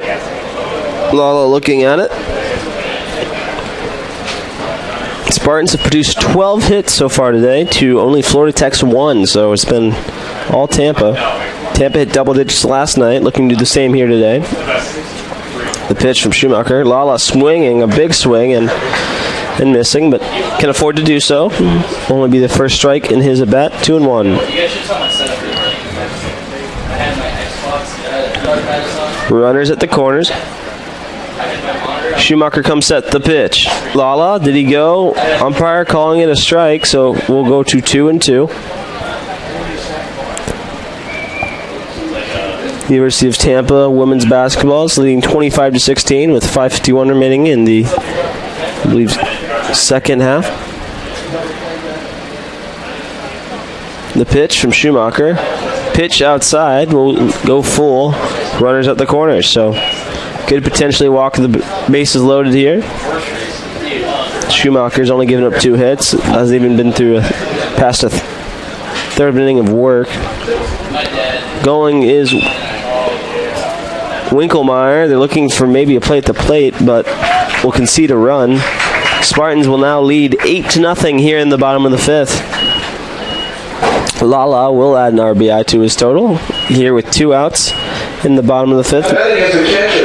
Next up to bat for your University of Tampa Spartans, number 2, Drew Earhart.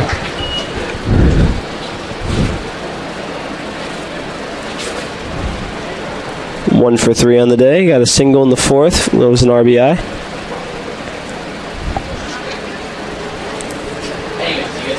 Schumacher looking in. Winklemeyer on second. The pitch was a breaking ball for a strike. Count will go to 0-1.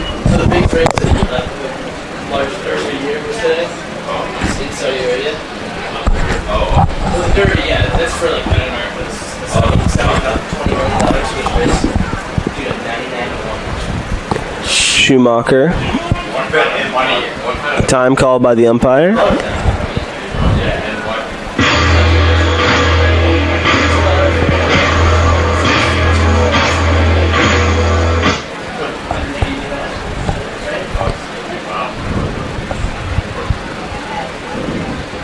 Schumacher looking in, 0-1 count, 2 outs. Runner on second. Spartans lead 8-0 here in the bottom of the 5th. The pitch will be a ball. Count will go to 1-1.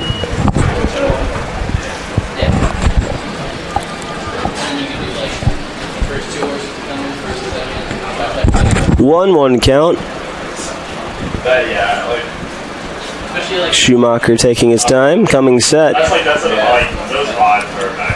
And the pitch. Drew swinging, hitting it sharply over to the right fielder, Parrish, who corrals it, and that will take us to the top of the 6th. Your University of Tampa Spartans lead by a score of 8-0 against the Florida Tech Panthers here on TampaSpartans.tv.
Center includes a large gymnasium. And welcome back to the top of the 6th. Your number 1 ranked University of Tampa Spartans lead by a score of 8-0 against the Florida Tech Panthers on the second day of Sunshine State Conference action baseball. We have a substitution at third base. Replacing Lyons at third base will be Kals Jorgensen, number 16 for the Spartans. Spartans, of course, up 8-0. I'm assuming we'll be resting Lions for Game 3 of this series, which will take place after Game 2, which is what you're tuning into right now. I'm assuming the start time will be between 4:15 and 4:30. The pitch from Paul. Hit up in the air. Sullivan racing after it down the right field line. Can't see if he caught it. And it looks like he has, and that will be the first out here in the top of the 6th. Got lost behind the dugout there. Couldn't see him from my point of view, but looks like Sullivan raced over down the foul line and caught the ball. So 1 out here in the top of the 6th. Next up to bat for Florida Tech is number 22, Schneer. 0 for 1 on the year. On today, I should say. I'm sorry. Grounded out to Urso at short. And his only plate appearance in the 3rd. Paul coming set, and the pitch will be a strike. Paul having a fantastic day. He's only sitting at 54 pitches here in the top of the 6th. I'm assuming that will be 55th right there, but only giving up 1 hit so far. Paul, the pitch. Schneer hitting it back over to Urso. Urso fielding it, throwing it over to first, catching it as Sullivan, and that will be the second out here in the top of the 6th. Now entering the ballpark, Tom Colby. Now batting is the designated hitter, Jack Nagy. There he is. Let's go. How's it going? It's Jack. Taking a break.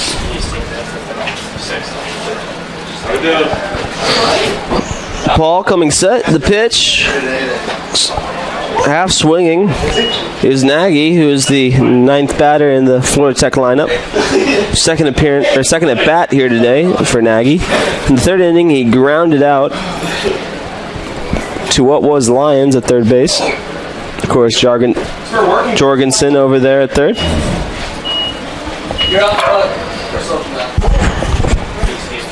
1-1 count.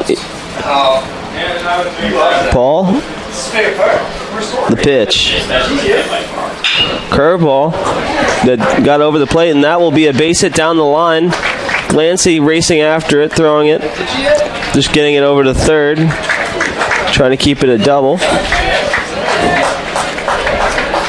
So that will be Paul's second hit given up on the day.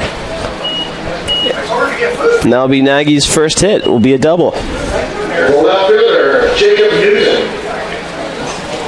Curveball that just didn't break. It just broke over the heart of the plate, and Nagy got a hold of it and turned it into a double.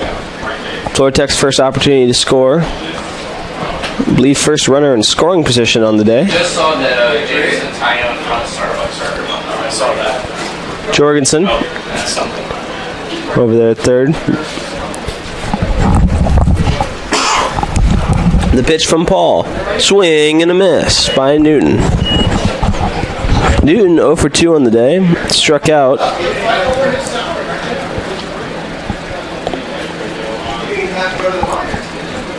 I believe grounded out by the one I'm looking at.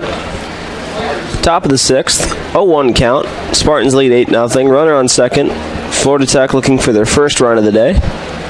Paul coming set. And the pitch. Ball in the dirt. 1-1.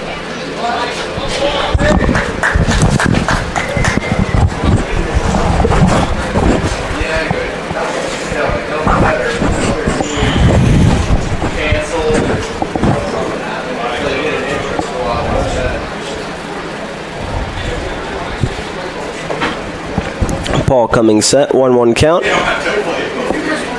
And the pitch. Fouled off. Count will be 1-2.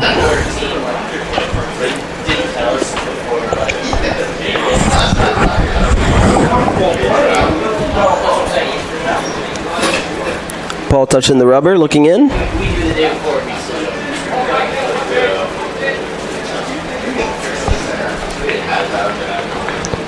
Paul coming set. Looking over to second. And the 1-2 pitch. Ground ball hit over to Jorgensen. Urso's diving. Ball going through, and Florida Tech will have their first run of the day. Score is 8-1. I believe that will be an RBI.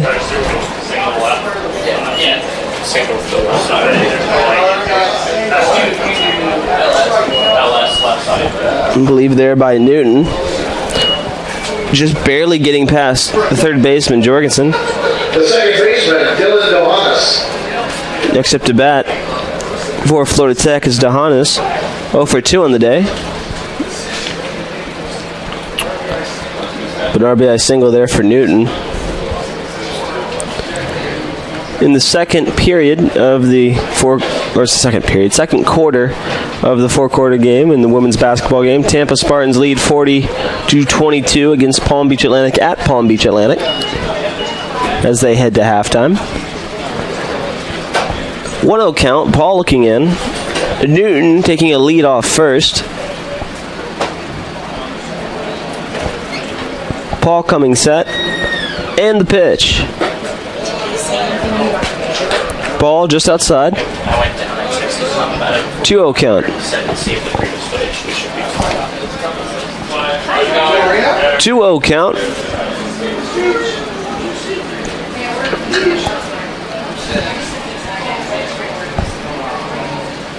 Pizza Hut. The peach from Ball.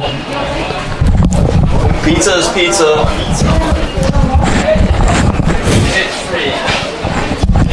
Pizza is pizza, guys. 2-0 count. Runner on first, which is Newton. Paul looking in. Paul having a fantastic day so far. Only giving up 3 hits, 1 earned run, striking out 3. Newton takes his lead. The pitch from Paul. Looking for that outside corner, not finding it. 3-1 count. What's the best? I'll be honest. There's nothing good here for me. I'm just saying it's the best in town. 3-1 count.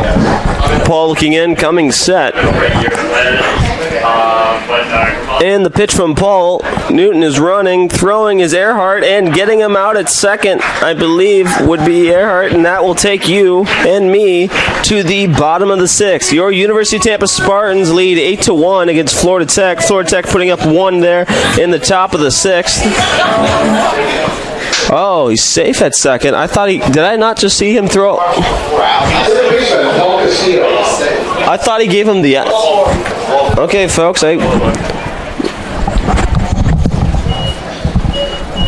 ball 4, so I was confused. My bad, folks. Saw him steal, saw the umpire call him out, but it was ball 4. Well, and the ball's base hit through the middle. Combo. Looks like there might be a play at the plate. There won't be, and that will be Florida Tech's second run of the game. I apologize, folks. They stealing at second. I knew the count, but called him out, so I thought that we were headed to the bottom of the 6th. But apparently not, and Paul gives up a base hit. Runners now on first and second. And Florida Tech has scored 2 this inning. Looks like we'll have a mound visit. Great throw there by Drew. It doesn't really much matter. Streaming live. So yeah, no, my bad, folks. It was a little confusing, but can't obviously throw out a runner if he gets to the base safely. So nonetheless, 8-2. Florida Tech trying to make a bit of a comeback right here. Runners on first and second with 2 outs. Up to bat for Florida Tech after this mound visit that the umpire is about to break up. Number 28, Parrish, get to get a hit on the day. Flew out to Winkelmeyer and grounded out in the second. So he's looking for his first hit of the day. This is game 1 of a doubleheader here today here in Tampa. Right fielder, Brett Parrish.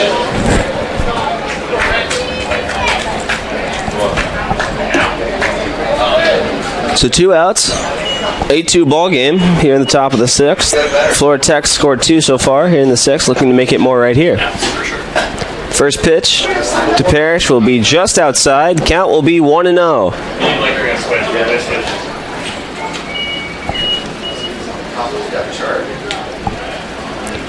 1-0 count. Paul looking in. So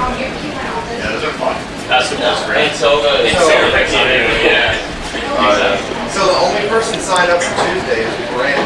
I don't think Brandon's ever done. The pitch from Paul. No, he removed his name. He signed up for Thursday though. Never done it.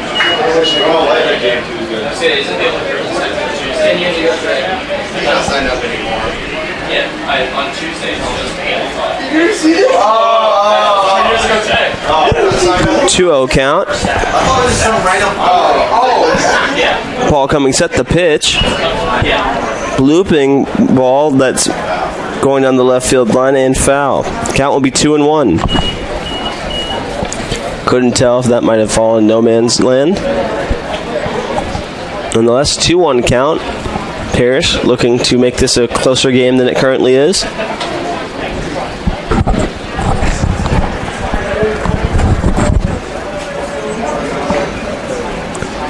Two-one count. Runner on first and second.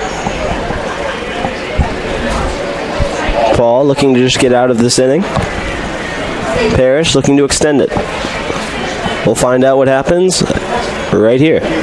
Parrish swinging, hitting. Winkelmeyer with a fantastic play at second, and that will take us officially to the bottom of the 6th. Your University of Tampa Spartans lead 8-2 against the Florida Tech Panthers here on TampaSpartans.tv. Champions know how to seize opportunities.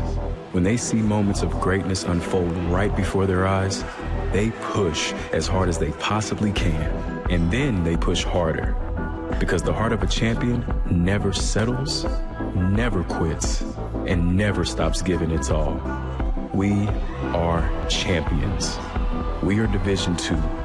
We go big, we give it everything we've got, and we win.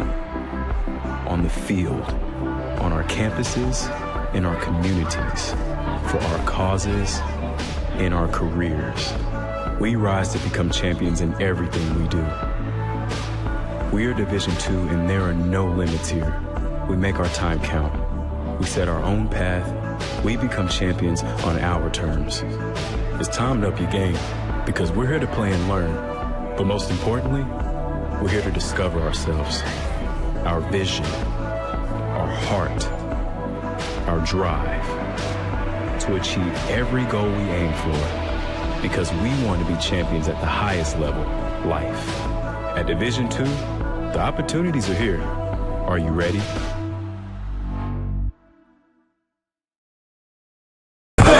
Welcome to the bottom of the sixth. Your number one ranked University of Tampa Spartans lead by a score of 8-2 against the Florida Tech Panthers. Here in some Sunshine State action happening between these two here in Tampa, Florida. Current temperature in Tampa, 85 degrees. A little cloudy, but not bad clouds. It's a beautiful day here in Tampa. Of course, a lot of Spartans making their way over to the beaches. Hopefully they made it over there safely, and of course, hopefully they make sure they make it back here safely. Perfect day to enjoy the beach.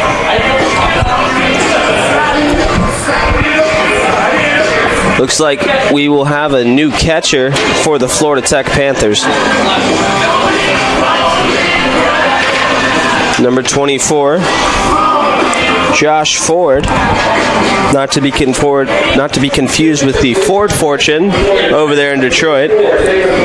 Josh Ford is a catcher, 5'8", from Melbourne, Florida, by way of Melbourne High School. So, been in Melbourne, decided to stay in Melbourne for college. And next up to bat for your University of Tampa Spartans, having a fantastic day at the plate, would be number 19, E.J. Cumbo.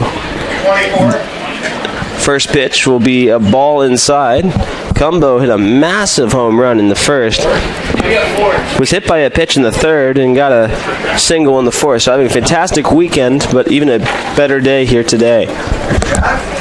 Schumacher looking in the pitch. EJ taking a nice cut out of it. It'll be 1-1. 1-1 count. So Lions will not be next. It will be actually McAllister Jorgensen, who's from Brandon, Florida. Schumacher looking in the pitch. Curveball that just missed the outside corner. Count will be 2-1.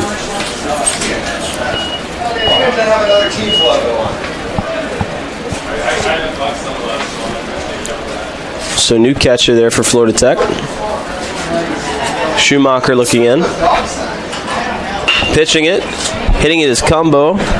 Over to Dejanos, throwing over to first and off the bag, so Cumbo will make it safely to first for the fourth straight time today. I believe that will be an error for Dejanos.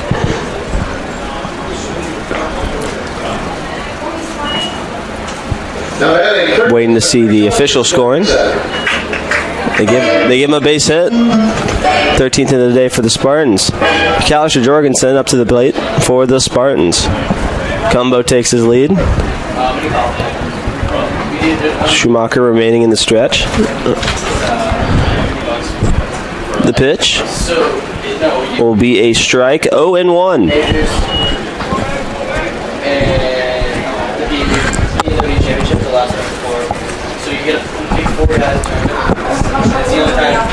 Cumbo takes the lead. Schumacher the pitch. Jorgensen hitting it foul down the right field line. Count will go to 0-2.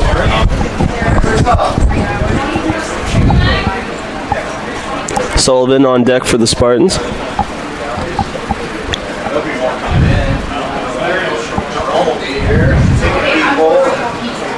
Schumacher coming set. The pitch.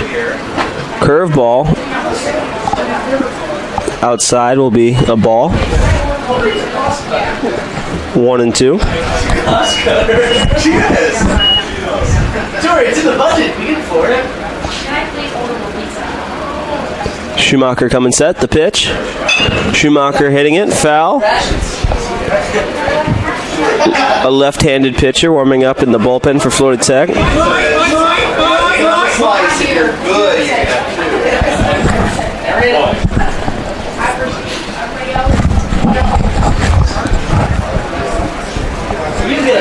Cumbo taking the lead. Schumacher coming set. And the pitch. Jorgensen hitting it down the left side to Dejanos. Dejanos throwing a second successfully. And that will be the first out here in the bottom of the sixth. Jorgensen will be safe there at first. Be a fielder's choice. Next at the bat for University of Tampa Spartans, number 26, Dan Sullivan.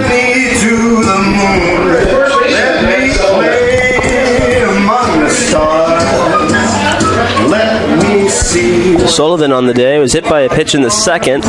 In the third, got a single and scored a run. And in the fourth, flew out to Parrish over there and right. Cumbo with the lead.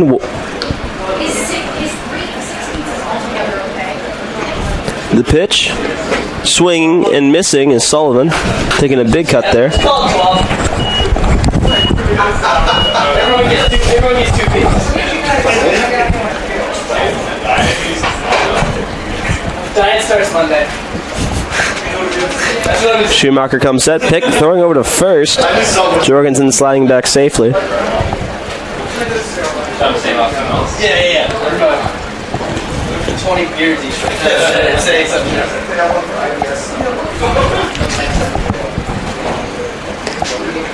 Sullivan swinging and missing. Count goes to 0-2.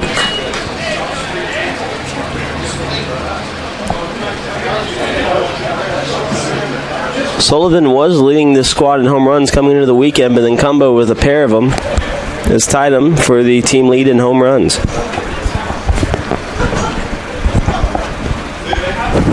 Schumacher coming set, and the pitch. Sullivan swinging, and fair, and that will be running around the bases, folks. Sullivan looking for a double and finding it. So now runners on second and third. Nice hit there by Sullivan, who has a single and a double on the day. So runners on second and third with one out here in the bottom of the sixth. Coming up to bat for your University of Tampa Spartans, number 11, J.D. Urso. Urso with back-to-back days with some pretty massive home runs. Both were 3-run home runs, so he has 6 RBIs on the weekend. Scored a run in the second, hit that home run in the third, and flew out to Kimball in the fourth. Fouling off will be 0-1. No, that is not actually someone's car. That our sound crew having a fantastic time here at the ballpark today. Another RBI opportunity here for Urso. Schumacher looking in. Coming set. And the pitch. Urso swinging. Pop-up. Schneer under it. Tagging up is Jorgensen. And scoring and sliding is Jorgensen. So, your University of Tampa Spartans now lead by a score of 9-2. Runner on second is Sullivan. And next up to bat for your University of Tampa Spartans, number 23, John Malcolm.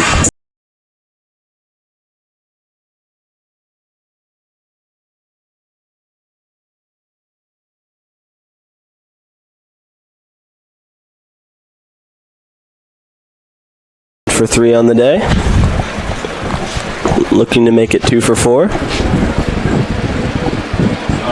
Umpire, assuming talking about people down the left field line.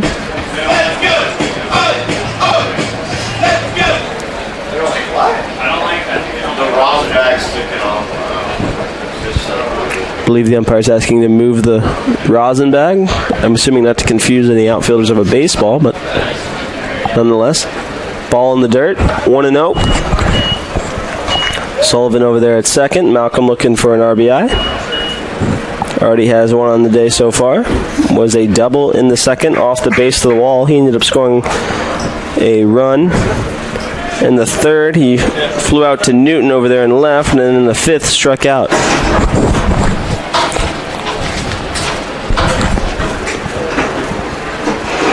pitch from Schumacher. Malcolm swinging and missing. Count is 1-1.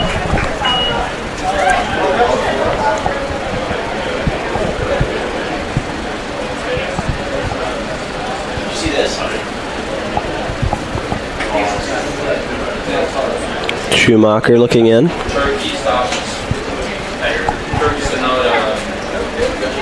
The pitch. Malcolm swinging again and missing. 1-2.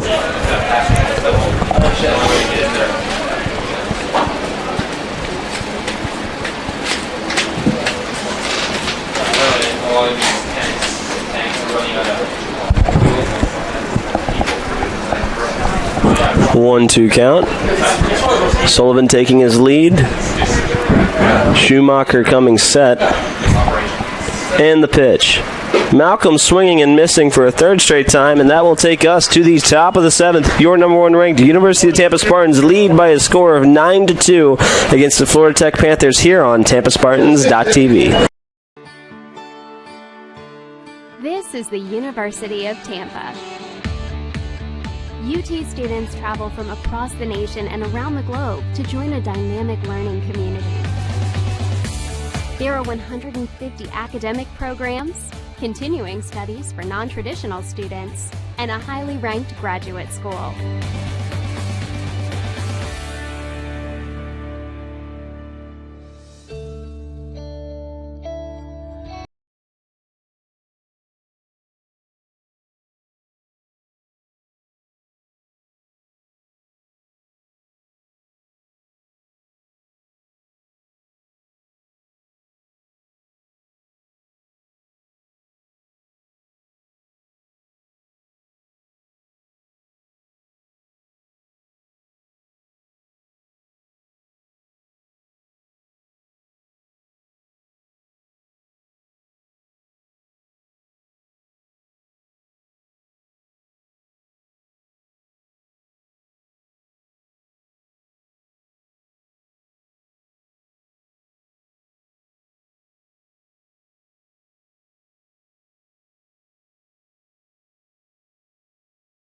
Opportunities are endless, both off-campus and on-campus.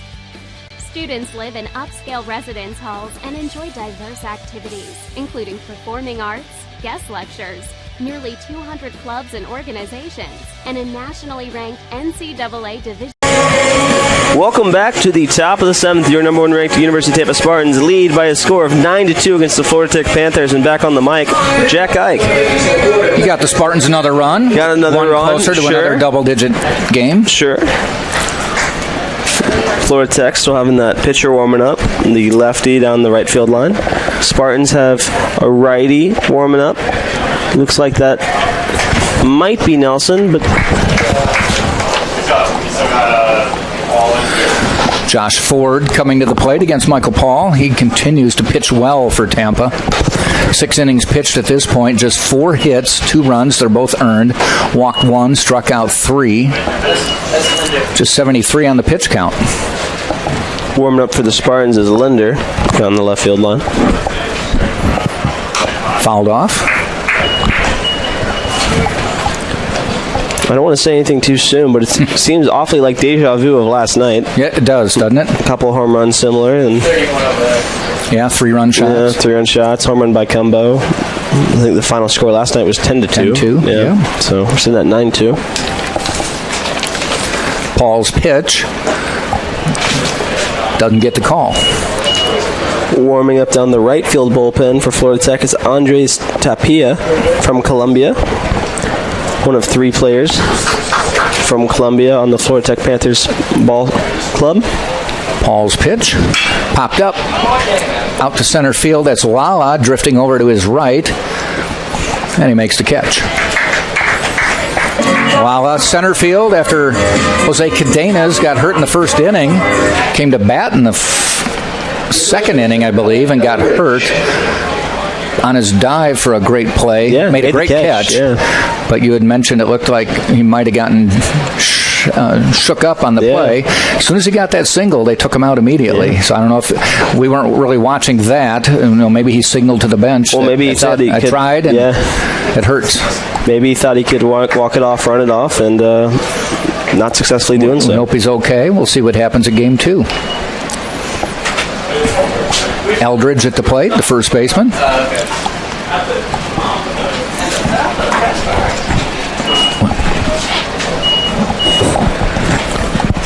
One ball, one strike. Yeah.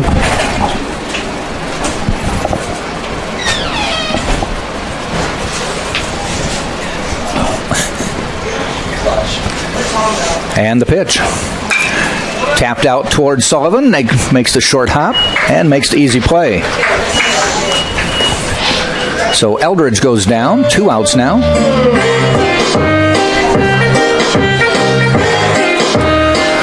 Brings Kimball to the plate. He's got an 0-for-2 day going. Just 4 hits for Florida Tech. Picked up a couple runs last inning.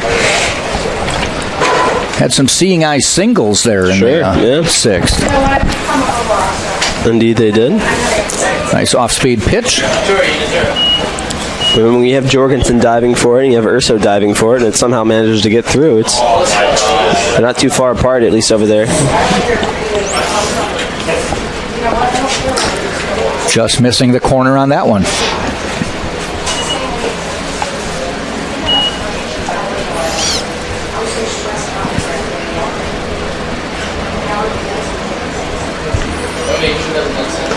One hopper.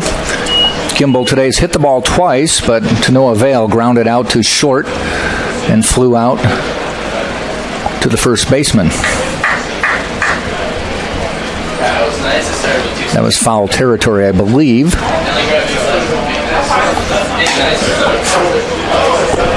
Just missing. It was Paul. 3 balls, 1 strike. Kimball at the plate with 2 outs. Ground ball foul, lacing it down toward the Spartan bullpen. Yeah.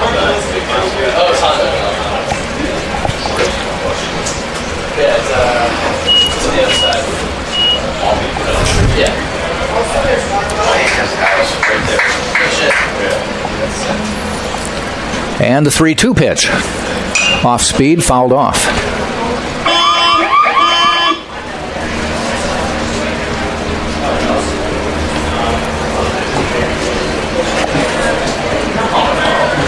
So Michael Paul will get the sign and do the 3-2 again.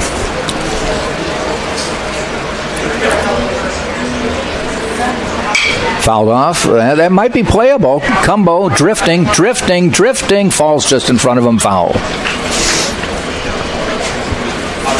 That was a lot of room to cover. Playing straight up as Cumbo, so yeah. Could have maybe made a decision to dive there, but again, there was players over there, and not worth it with a 9-2 lead in the 7th, to be honest with you. You don't want 2 outfielders getting hurt in the same day. So, especially with a game coming up after this. Tom, pizza. I got 4 more pizzas coming. Here's the receipt for one of them.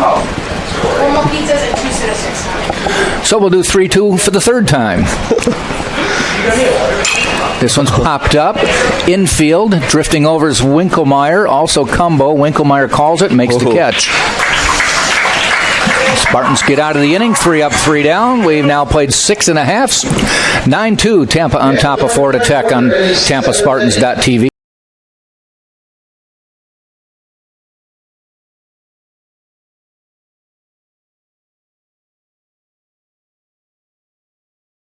And I'm a junior marketing major here at UT.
are hard to beat. The Bob Martinez Athletic Center includes a large gymnasium, a weight room, and training facilities. In addition, the campus features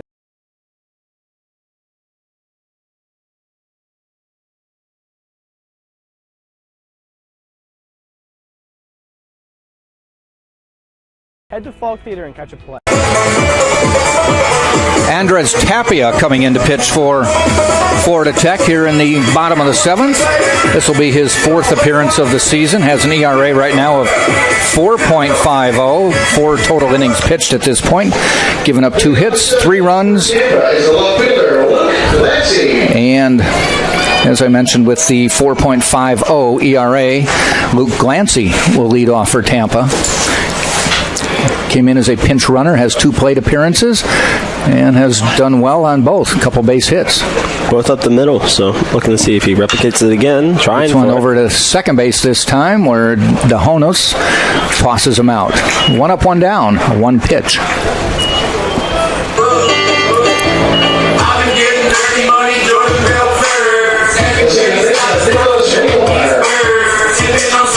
Winkelmeyer to the plate now, number 9 hitter in the lineup. He's got back-to-back hits. Yep.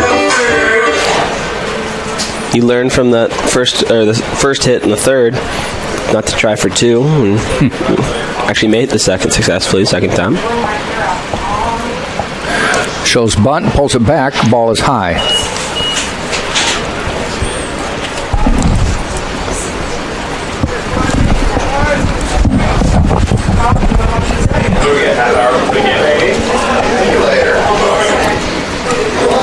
Tapia into the stretch, the lefty fires and called a ball. 1-1. 2-0, I should say.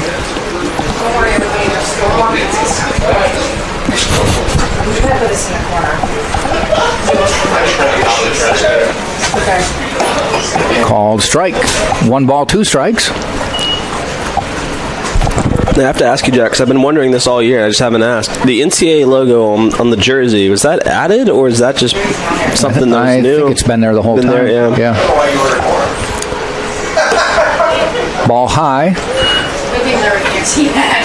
3-1 now.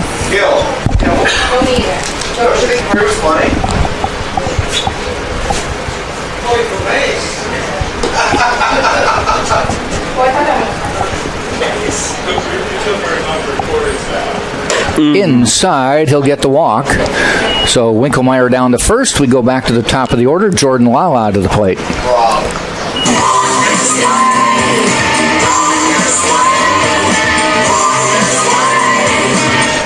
Center fielder Jordan Lala.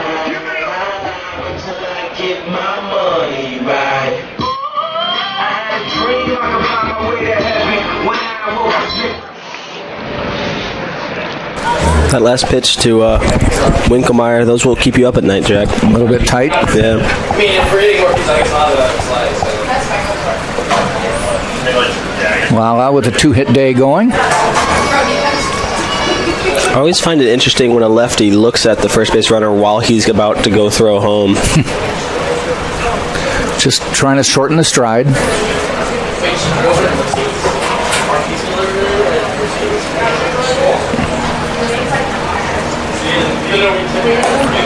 High. Ball 2, no strikes.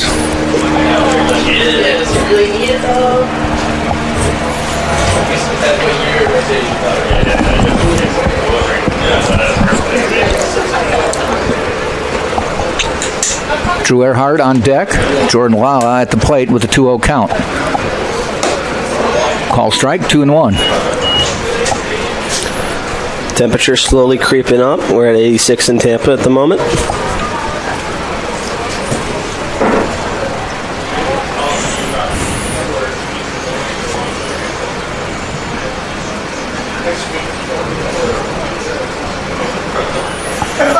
Long look, there's the pitch, fouled off.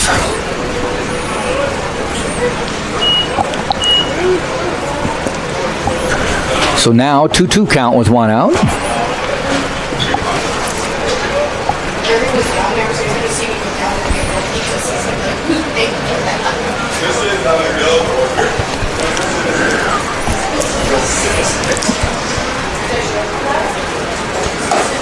Ball 3.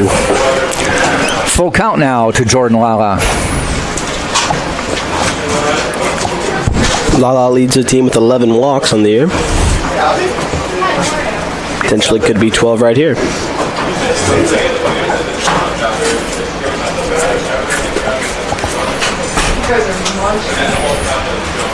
3-2 on the way.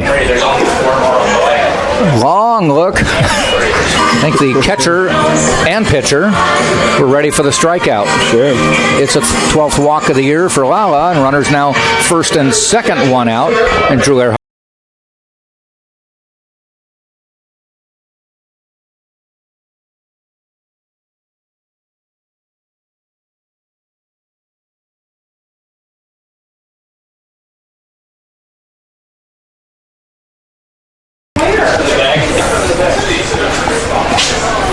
Winkelmeyer on second, Lala on first, Earhart at the plate. Spartans lead 9-2, bottom of the 7th. Should have yelled down to Larry, ask him if he wanted. Call strike. I'll go down there and ask him.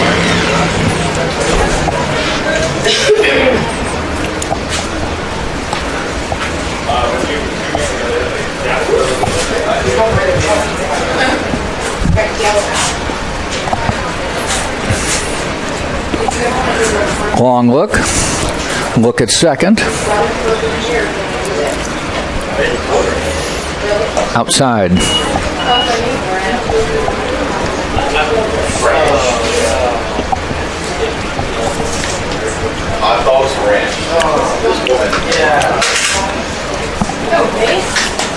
That looked like a potential slider. I couldn't figure out exactly what that pitch was. Dude, you know what's the best with pizza?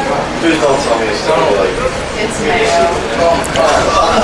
Tapia digs in. Seems to be a very deliberate pitcher. Especially cold mayo. I mean, I don't like cheese, but I eat pizza. And the pitch. Inside.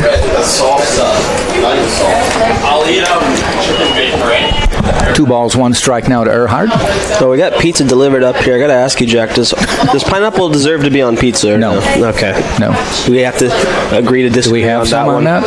No, we don't. No, I just have to ask that question every now and then. I don't care if that's what you want. Go for it. No, Not on my pizza. Sure. You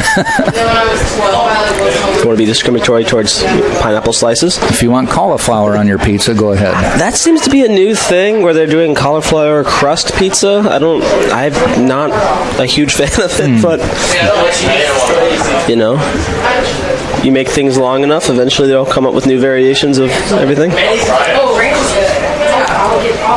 I'm of course pro pineapple on pizza, so. Okay, Mr. New Hampshire.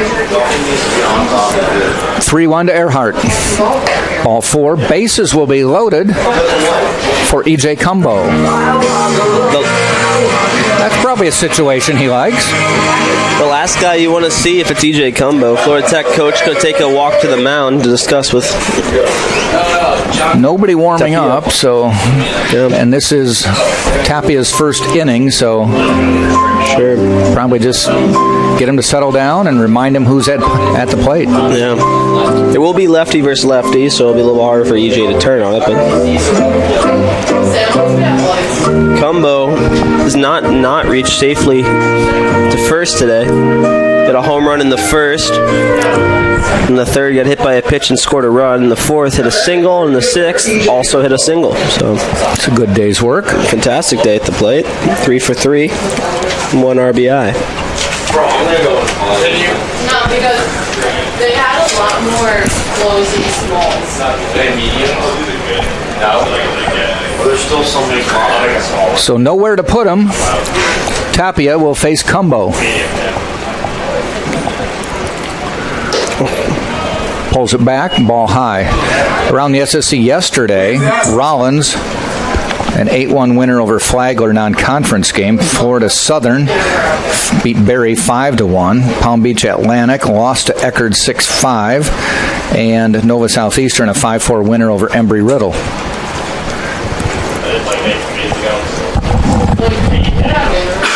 And the pitch. Tapped. That will go foul, but could be caught. Racing for it. Falls into the Spartan bullpen. Newton gave chase. Spartan bullpen player flipping the ball. Left fielder. Newton. Now today in the SSC, St. Leo will be at Lynn. They did not play yesterday. Palm Beach Atlantic is at Eckerd. Embry-Riddle at Nova Southeastern. Cumbo watches that one. Asked if he went. They say no. No.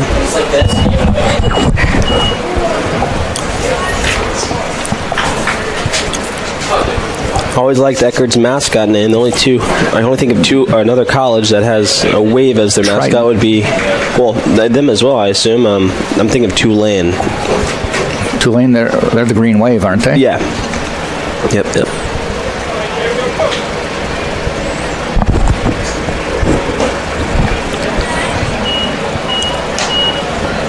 I'm going to give a shout out to my friend Chloe. Just got into grad school there over in Tulane. 3-1. As I mentioned, there's nowhere to put Cumbo. So Tapia will have to bring it home.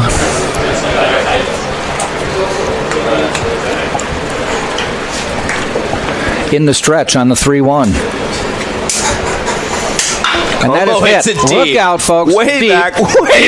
Deep. That's Grand over slam the netting. home run. No, it's back in the park. Oh, is it? I thought it went up a and grand over. slam home run for E.J. Cumbo, and he is having a weekend, folks. Grand Spartans salami. now up 13-2. I'm running to Alaska. Wow, he is just crushing the ball today, folks. Ring the bells, ladies and gentlemen. Ring the bells. And here, of course, comes the home run chain. Well, that would be an automatic 4. Spartans continue the home run parade in Game 2 of the series. 3 home runs yesterday, 2 of them 3-run shots. Cumbo with a home run earlier today, and now a grand slam. 13-2. Before the game started, you mentioned the Spartans needed 15 runs to make 100 for the season. You said, what do you think? And I said, yeah, they'll get there. 2 runs away from that. I didn't know if it meant in the first game. Yeah. I thought you meant for the whole day. Well, Cumbo's hit the same spot. I thought it might have been up and over. I think that might have been a bird, but he absolutely turned on that one. I mean, just the last. No, to clear the fence here would be a Ruthian shot for anybody. Yeah, I mean that was close though. I mean he turned. It might have been halfway up. It wasn't. He turned on that thing.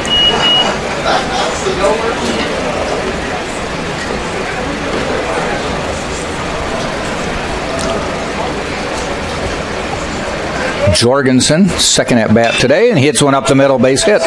Spartans just pounding the ball all day today. That'll make 16 base hits on the day. So with the grand slam, I'm running 11 miles at the end of the year. This is getting out of hand quick. You're up to 11? Yeah, well, because the grand slam was the only one addition. That would count all the runs for grand slams. Oh, you're counting all the grand slams? Yeah, okay. So not thinking it would actually happen. I feel bad for you. Nah, don't. I don't. Yeah. Sullivan might add to that total as well. Power bat here for the Spartans.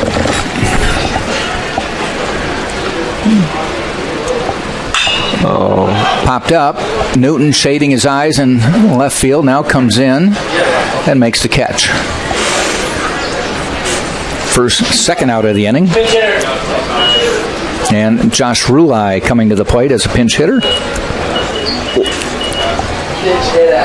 Pitch hitting is number 25, Josh Rulai. Josh Rulai pinch hitting, but want to quickly mention the women's basketball game going on over in Palm Beach Atlantic. Tampa leading 52-51 with 6:48 remaining in the fourth quarter. So close game over there in Palm Beach Atlantic.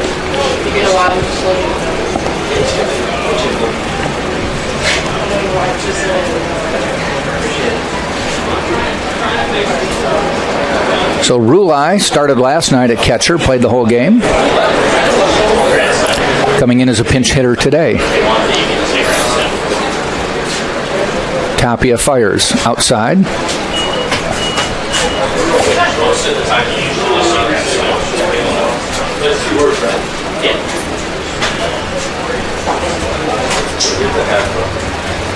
The baseball assistant coach, $15. Jose is assistant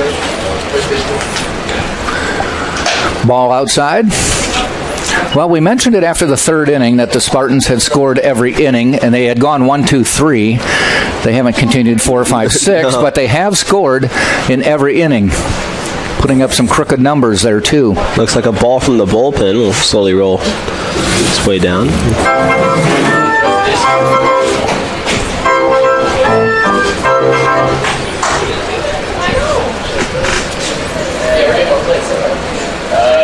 Yes.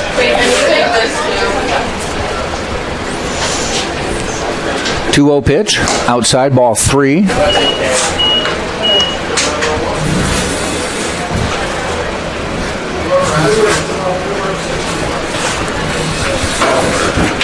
Spartans came out of the gate swinging today. Have not stopped now that we're in the 7th.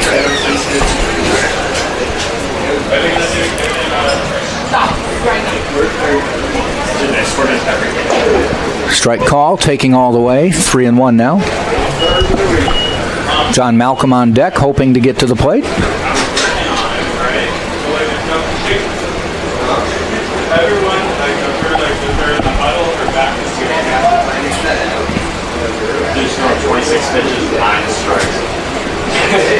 And the pitch. Out towards center field. Schneier makes the catch to end the inning, straightaway center. Spartans, though, pick up 4 in one shot. A grand slam home run by E.J. Cumbo, and we have now played 7 full. Tampa, 13 runs, 16 hits, no errors. Florida Tech, 2 runs, 4 hits, a couple errors. You're watching right here on TampaSpartans.tv. College sports. There's light at the end of the tunnel. A return to normal, and all we love about sports. You've instilled resilience, focus, and selflessness in us. We've put those lessons to work. We've found strength and unity in each other. You continue to take us places we never imagined. You bring out the best in us. So when we look forward, we see the light at the end of the tunnel. We see a better world for all of us and for college sports.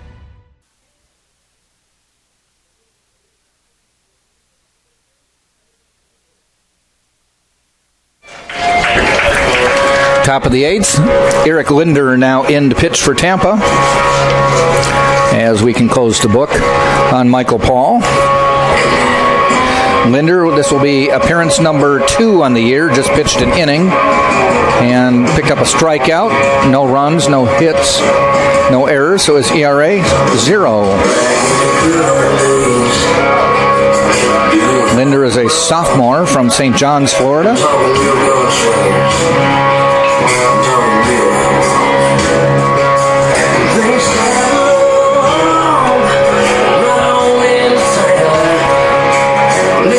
He will face Schneier to lead off the inning.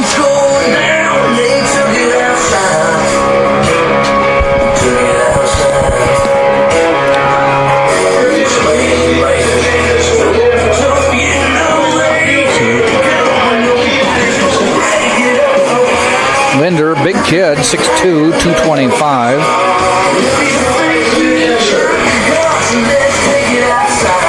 Spartans pitching has been impressive this weekend. Spartans, everything has been impressive this weekend. If you're Florida Tech, you're just trying to flush game. Just move on from this one. Game 2. Looks like a pinch hitter also as well. Coming in is number 14, Luca Wenzel. He is a freshman from Wilton, Connecticut.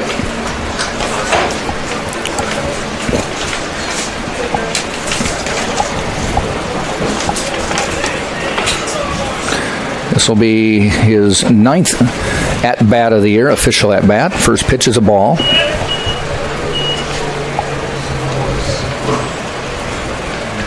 Make sure to stay along for game 2 of this, or game 2 of today. After this, it'll probably be around 4:15, 4:30 start time. Wenzel's hit the ball well when he's gotten in. 5 hits in his 8 appearances. Scored 4 runs. Cool. 3 RBI, so productive when he gets in. Ball low.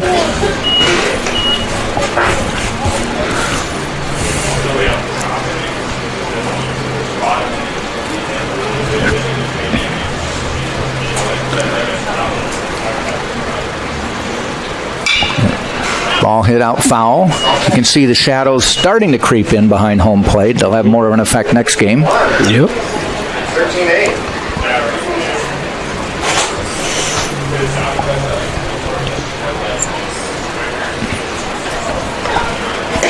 Gets him swinging at one way outside, goes down swinging, and 1 up, 1 down here in the top of the 8th.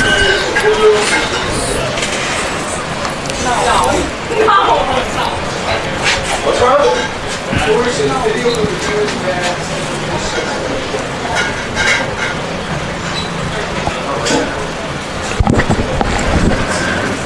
Jack Nagy, the DH, number 9 hitter, to the plate.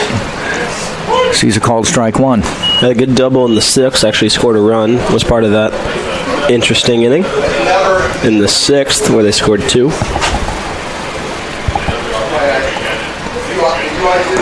Check swing, and they said he did not go around. 1-1.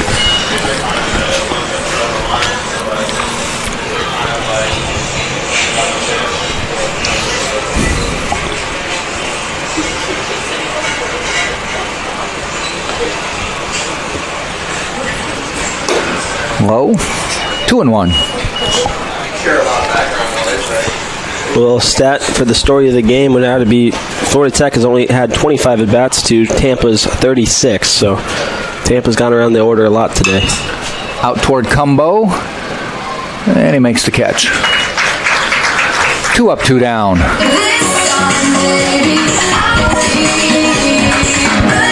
Top of the order, Newton will come to the plate. Left fielder, Jacob Newton.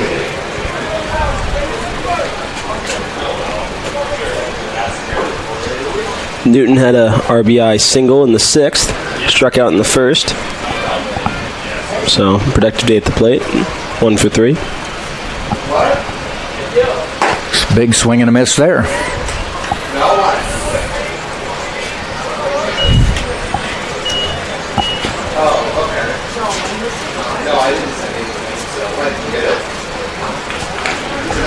Oh, 1 on the way.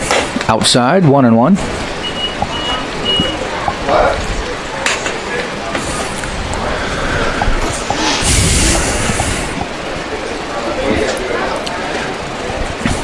Linder winds and fires. Inside, blocked by Earhart, or Rulai, I should say, who's come in for Earhart, who's gone to shortstop. So J.D. Urso will get the rest of this game off.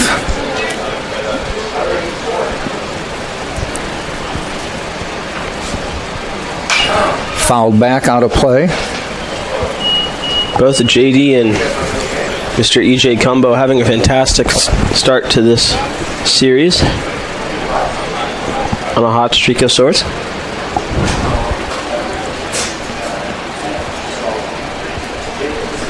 Two pitch on the way. Inside will go full.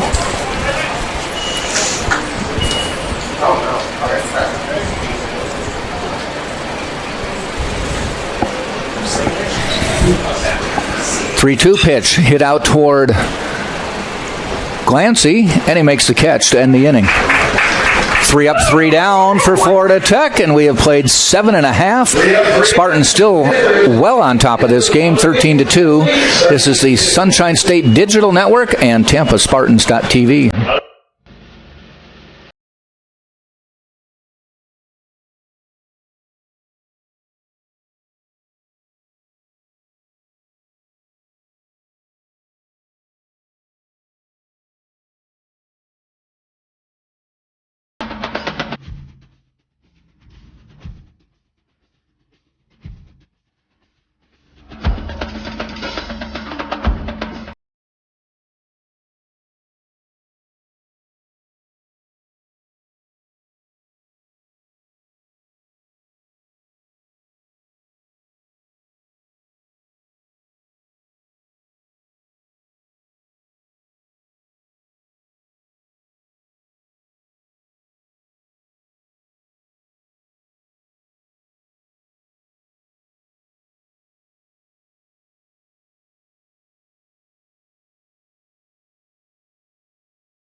Bottom of the 8th we go.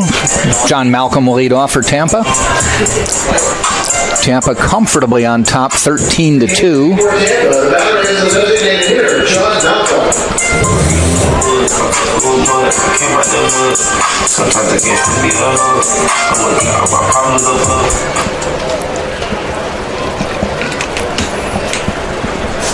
Tapia still on the mound. And he just kind of bloops that one, and seeing eye single there. Is he going to dig for 2? He's going to make the move. They didn't pick the ball up cleanly, and he goes in standing up. Second double of the day for Malcolm. That one looked like he was just sawing it off and happened to land fair on the left field line. Left fielder, Luke Clancy.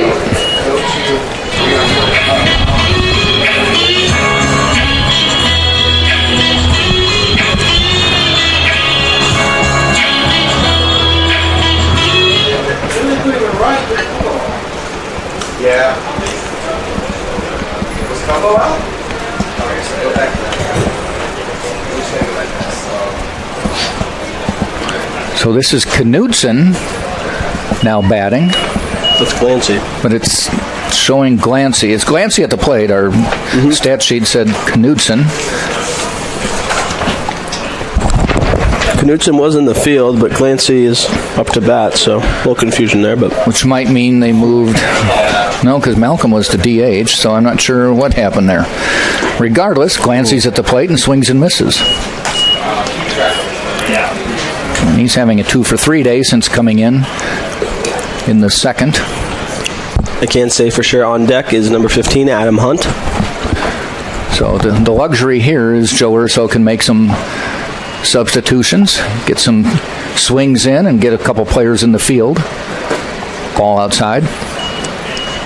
One thing I like about the Spartans, their reserves get actually a lot of swings, especially this year.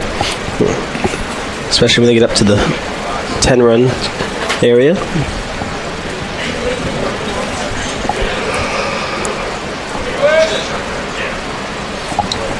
A check back at second. Malcolm stays. The pitch. Low in the dirt. 3-1 now.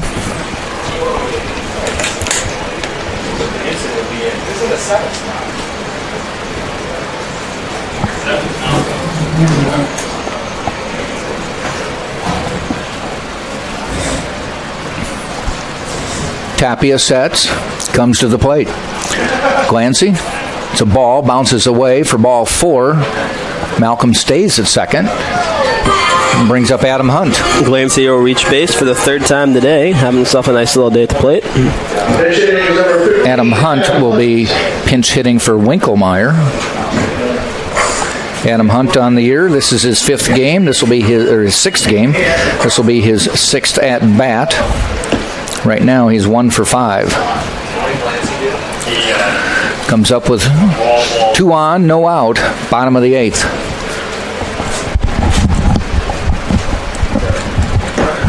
Watches the first pitch for a called strike.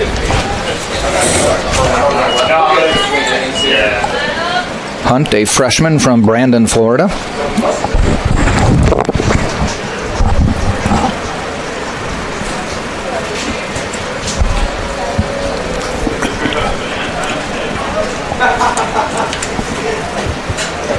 Ball in the dirt, gets away. Malcolm will stay.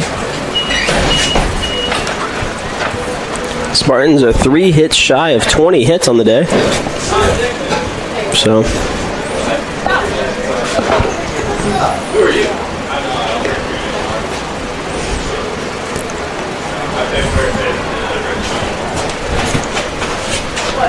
1 ball, 1 strike to Hunt.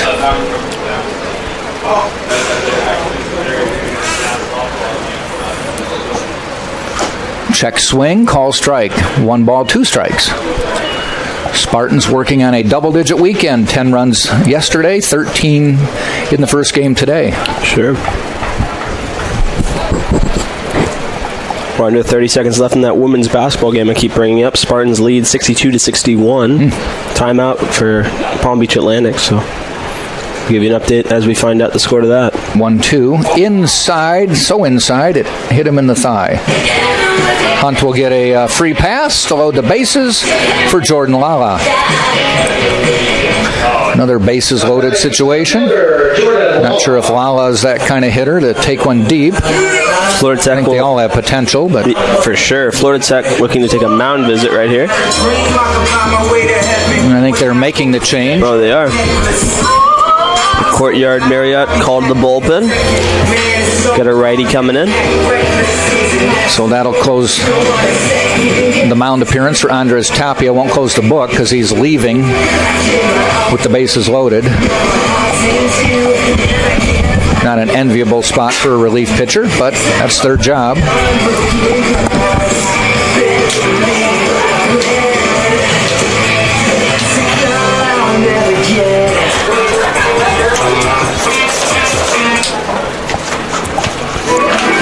Looks to be the pitcher from yesterday, Andrew Dunham. Yep. Number 40 coming in, a 6'5", 230-pound sophomore from Winter Garden, Florida.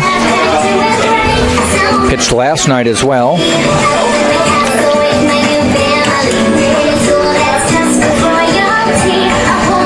And this will be his 5th appearance of the season. Has an ERA of 6, pitched 3 innings, given up 3 hits.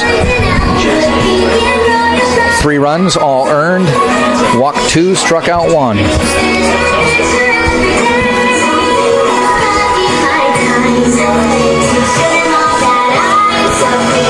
So coming into the day, I was sitting about 5 miles, and then the grand slam and 2 home runs, and looks like I'm over 10. So I'm at 11 at the moment. You're almost to a half marathon. Almost to a half marathon. I have a feeling at the end of it, I'm just going to have to... I'm pushing for 15 after this at bat. Oh, good. Lala can hit.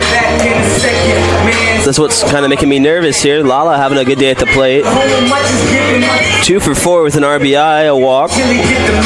Scored a run in the 4th and in the 7th. So Lala definitely has the power to do it. I haven't seen it at home yet this year. And the understanding here is that Tate will run 1 mile for every home run Tampa hits at home. Yep. But he will also, if it's a grand slam, do the base runners. Sure. And he was a little bit cocky the first 2 series of the year.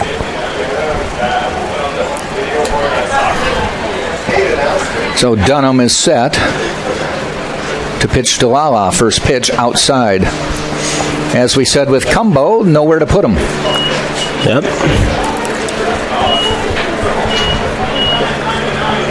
The dangerous thing is with no outs, depending on what happens here, Cumbo could come up again. Having a 4 for 4 day. Fantastic day at the ballpark.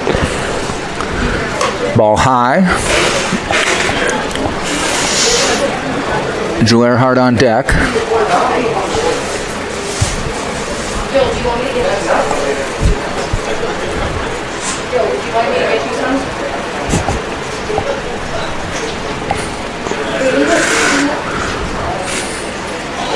Ground ball, down, fielded by Eldridge, steps on the base, run scores, they get the out, but it's 14-2, and runners are on second and third. So Lala gets a second RBI of the day, and the University of Tampa Spartans women's basketball team win at Palm Beach Atlantic by, I believe, a score of 66-61. Nice. So that gives them undisputed possession of first place, as that was the final regular season game. Mm-hmm. And as we mentioned, they'll have a home game on Tuesday, 7 o'clock at the Martinez Center. Come out and support them. Yeah. Expect a big crowd. So I'm assuming you'll be calling that game. I won't be there. So I'll be calling this game here. So there's Tuesday baseball? I believe there's Tuesday baseball. I think so. I knew we overlapped again. Because my spring break starts this Friday for the Spartans. So if you are staying here for spring break, we do urge you, if you have nothing going on that Tuesday, go support the Spartans. It'll be first round Sunshine State Conference basketball Tuesday. There's a ground ball. Gets through. That may score 2. Nope, Joe holds him up. Yeah. 1 more scores. And it is 15-2. And you had mentioned, would the Spartans get 15 runs? Yeah, they're at 100 run of the year. They do it in this game. Shout out to Drew for that. And, yeah. Mr. Cumbo will not come to the plate. Pinch hitter coming up for him is number 31, Ian Knudsen. So he may have come in for Cumbo. Yeah. And went to left field, and Glancy went to right field. That's what threw me off, yeah. Ew, inside. 2 more hits. Spartans will hit 20 hits on the day. Man. We're only at game 1, folks, so assuming game 2 is going to probably sit in the 430 time slot, but we'll find that out as we go on. Inside and high again. Runners on first and third with now just 1 out. Quick update, women's softball, game 2 of that series. They won the first one 13-8. Currently in the bottom of the 5th, Florida Tech leads 3-2 with runners on first and second. Ground ball, that goes through, and it's now 16-2. Knudsen with an RBI single. The hit parade continues. Spartans are now 1 hit away from 20 hits on the day. Jorgensen to the plate, came in as a pinch hitter.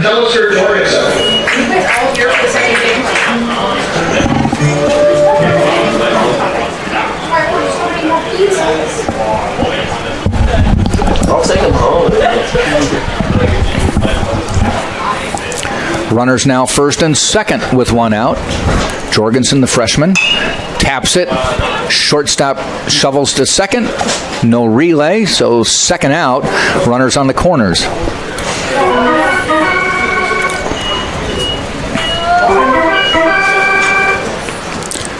As you mentioned, Tampa women winning. The men will be playing their final game of the regular season in about 30 minutes. Sure.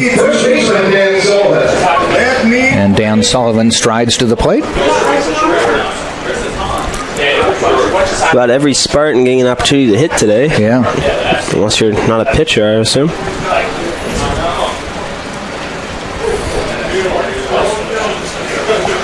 Pitch to Jorgensen. Hits it foul.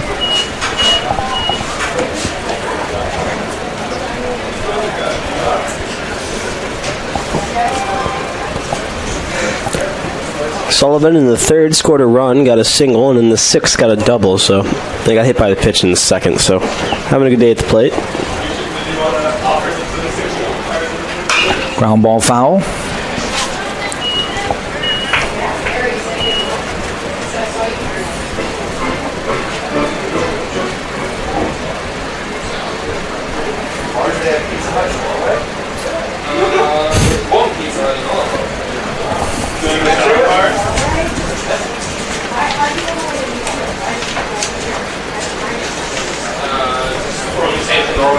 Dunham fires.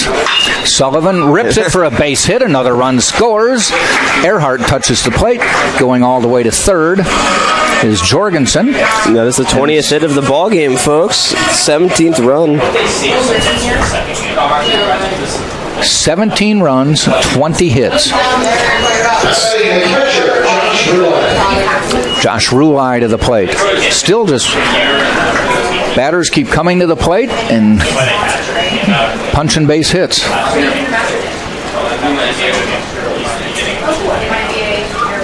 Ball low. The interesting thing we'll see in game 2 if we wish some of those runs would carry over. But yeah, sometimes you wish you could store them. Yeah. Let's see if I get some historical facts. I feel like we're close to having to break or hit some form of leaderboard. Well, the one fact today is they've scored every inning. That's true. 1, 2, 3, 1, 1, 1, 4, 4. That's not a phone number.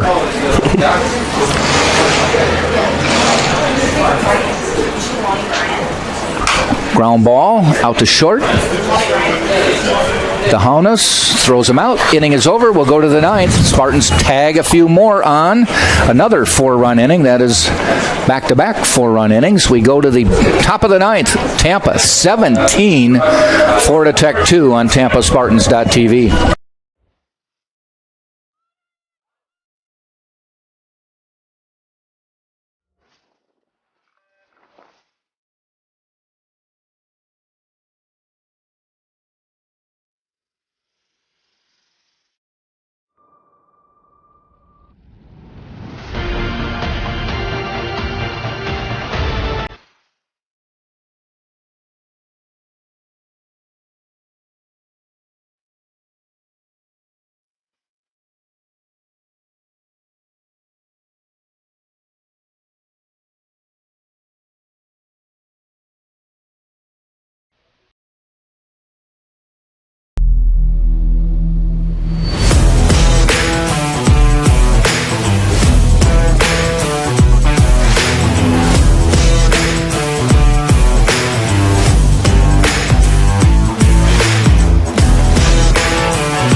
All right, 3 outs to go, and the Spartans will pick up win number 11 on the season, barring one heck of a rally. Sure. 17-2 Tampa.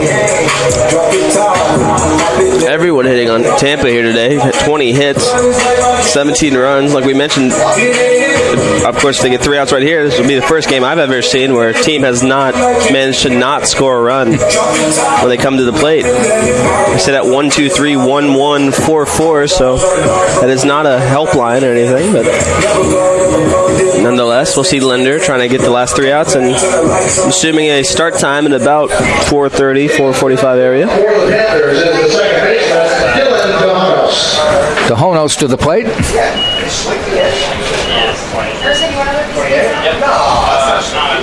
Linder's first pitch. A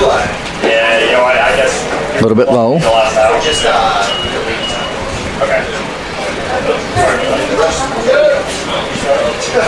It's tricky on those. Yeah. They make the last out. Yeah. 0-1, or 1-0, I should say. Ground ball, fair ball down the line. That will go for extras. DeHonos around first, heads to second. Glancy will throw it in, and a stand-up double for DeHonos. So players moving around. We got Hunt at third. Jorgensen moved from third to second. Glancy in right. Knutson in left. And in center is still Lala. So Lala stuck it out. I guess also Sullivan as well would be the two that stocked it up since the starting.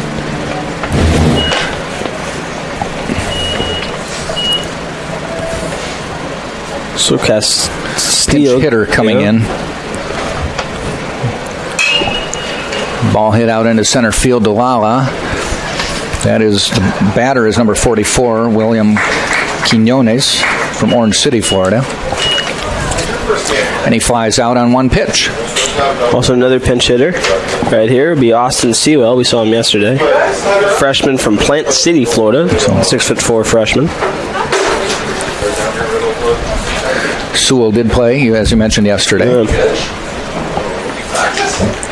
Pitch hitting is number 39, Austin Sewell.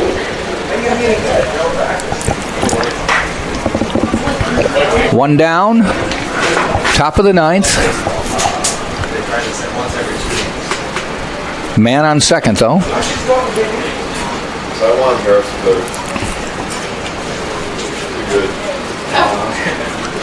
First pitch, called strike.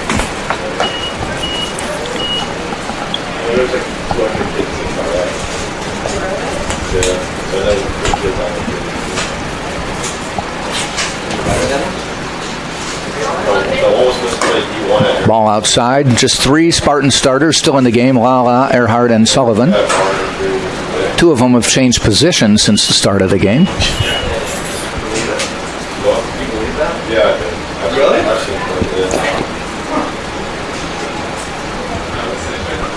Foul back.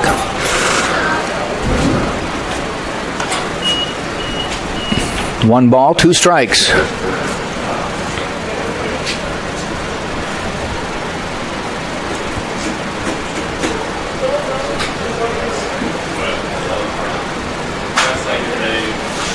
Linder with a look back, and now comes home.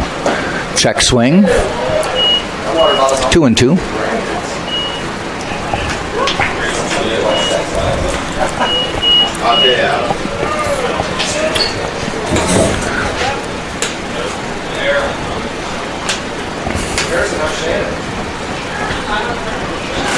Two pitch on the way. Fly ball out to right field. Coming over is Glancy. 2 down.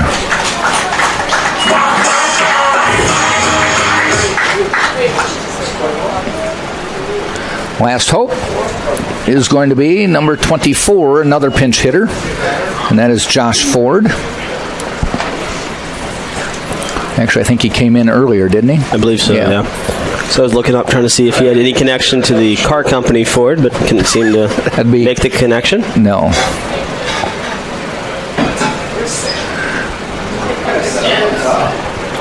Safe to say Spartans will take the win.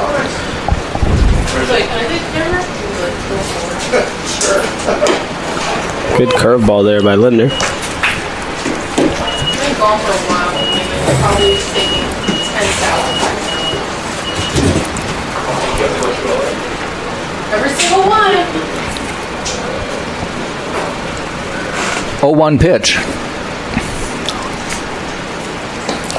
Looked good. Didn't get the call, though. The only time I've seen the Spartans score more than 15 was before I actually even came to school here. Is when the first time I visited. They won, I think, 16-1 or 2 against a team up in Michigan. It was Grand Valley something. Yeah, Grand Valley State, I think. Yep. Ball hit out into center. Lala backs up.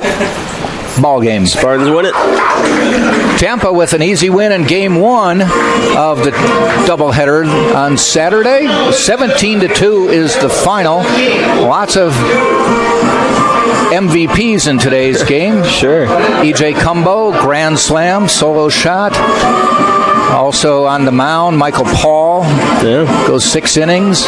J.D. Urso had a home run. With a home run. Yeah. Big win for the Spartans. So the totals are 17 runs, 20 hits, no errors for Tampa, 2 runs, 5 hits, 2 errors for Florida Tech. Tampa now 11-1 on the season, 2-0 in the Sunshine State Conference. Florida Tech now 11-3 on the season, and 3-2 in the Sunshine State Conference. 30 minutes, maybe 45 minutes before we start Game 2. You've been watching this game on TampaSpartans.tv. Jack Ike along with Tate Gebhardt and Daniel running the board. We'll see you in about 30 minutes.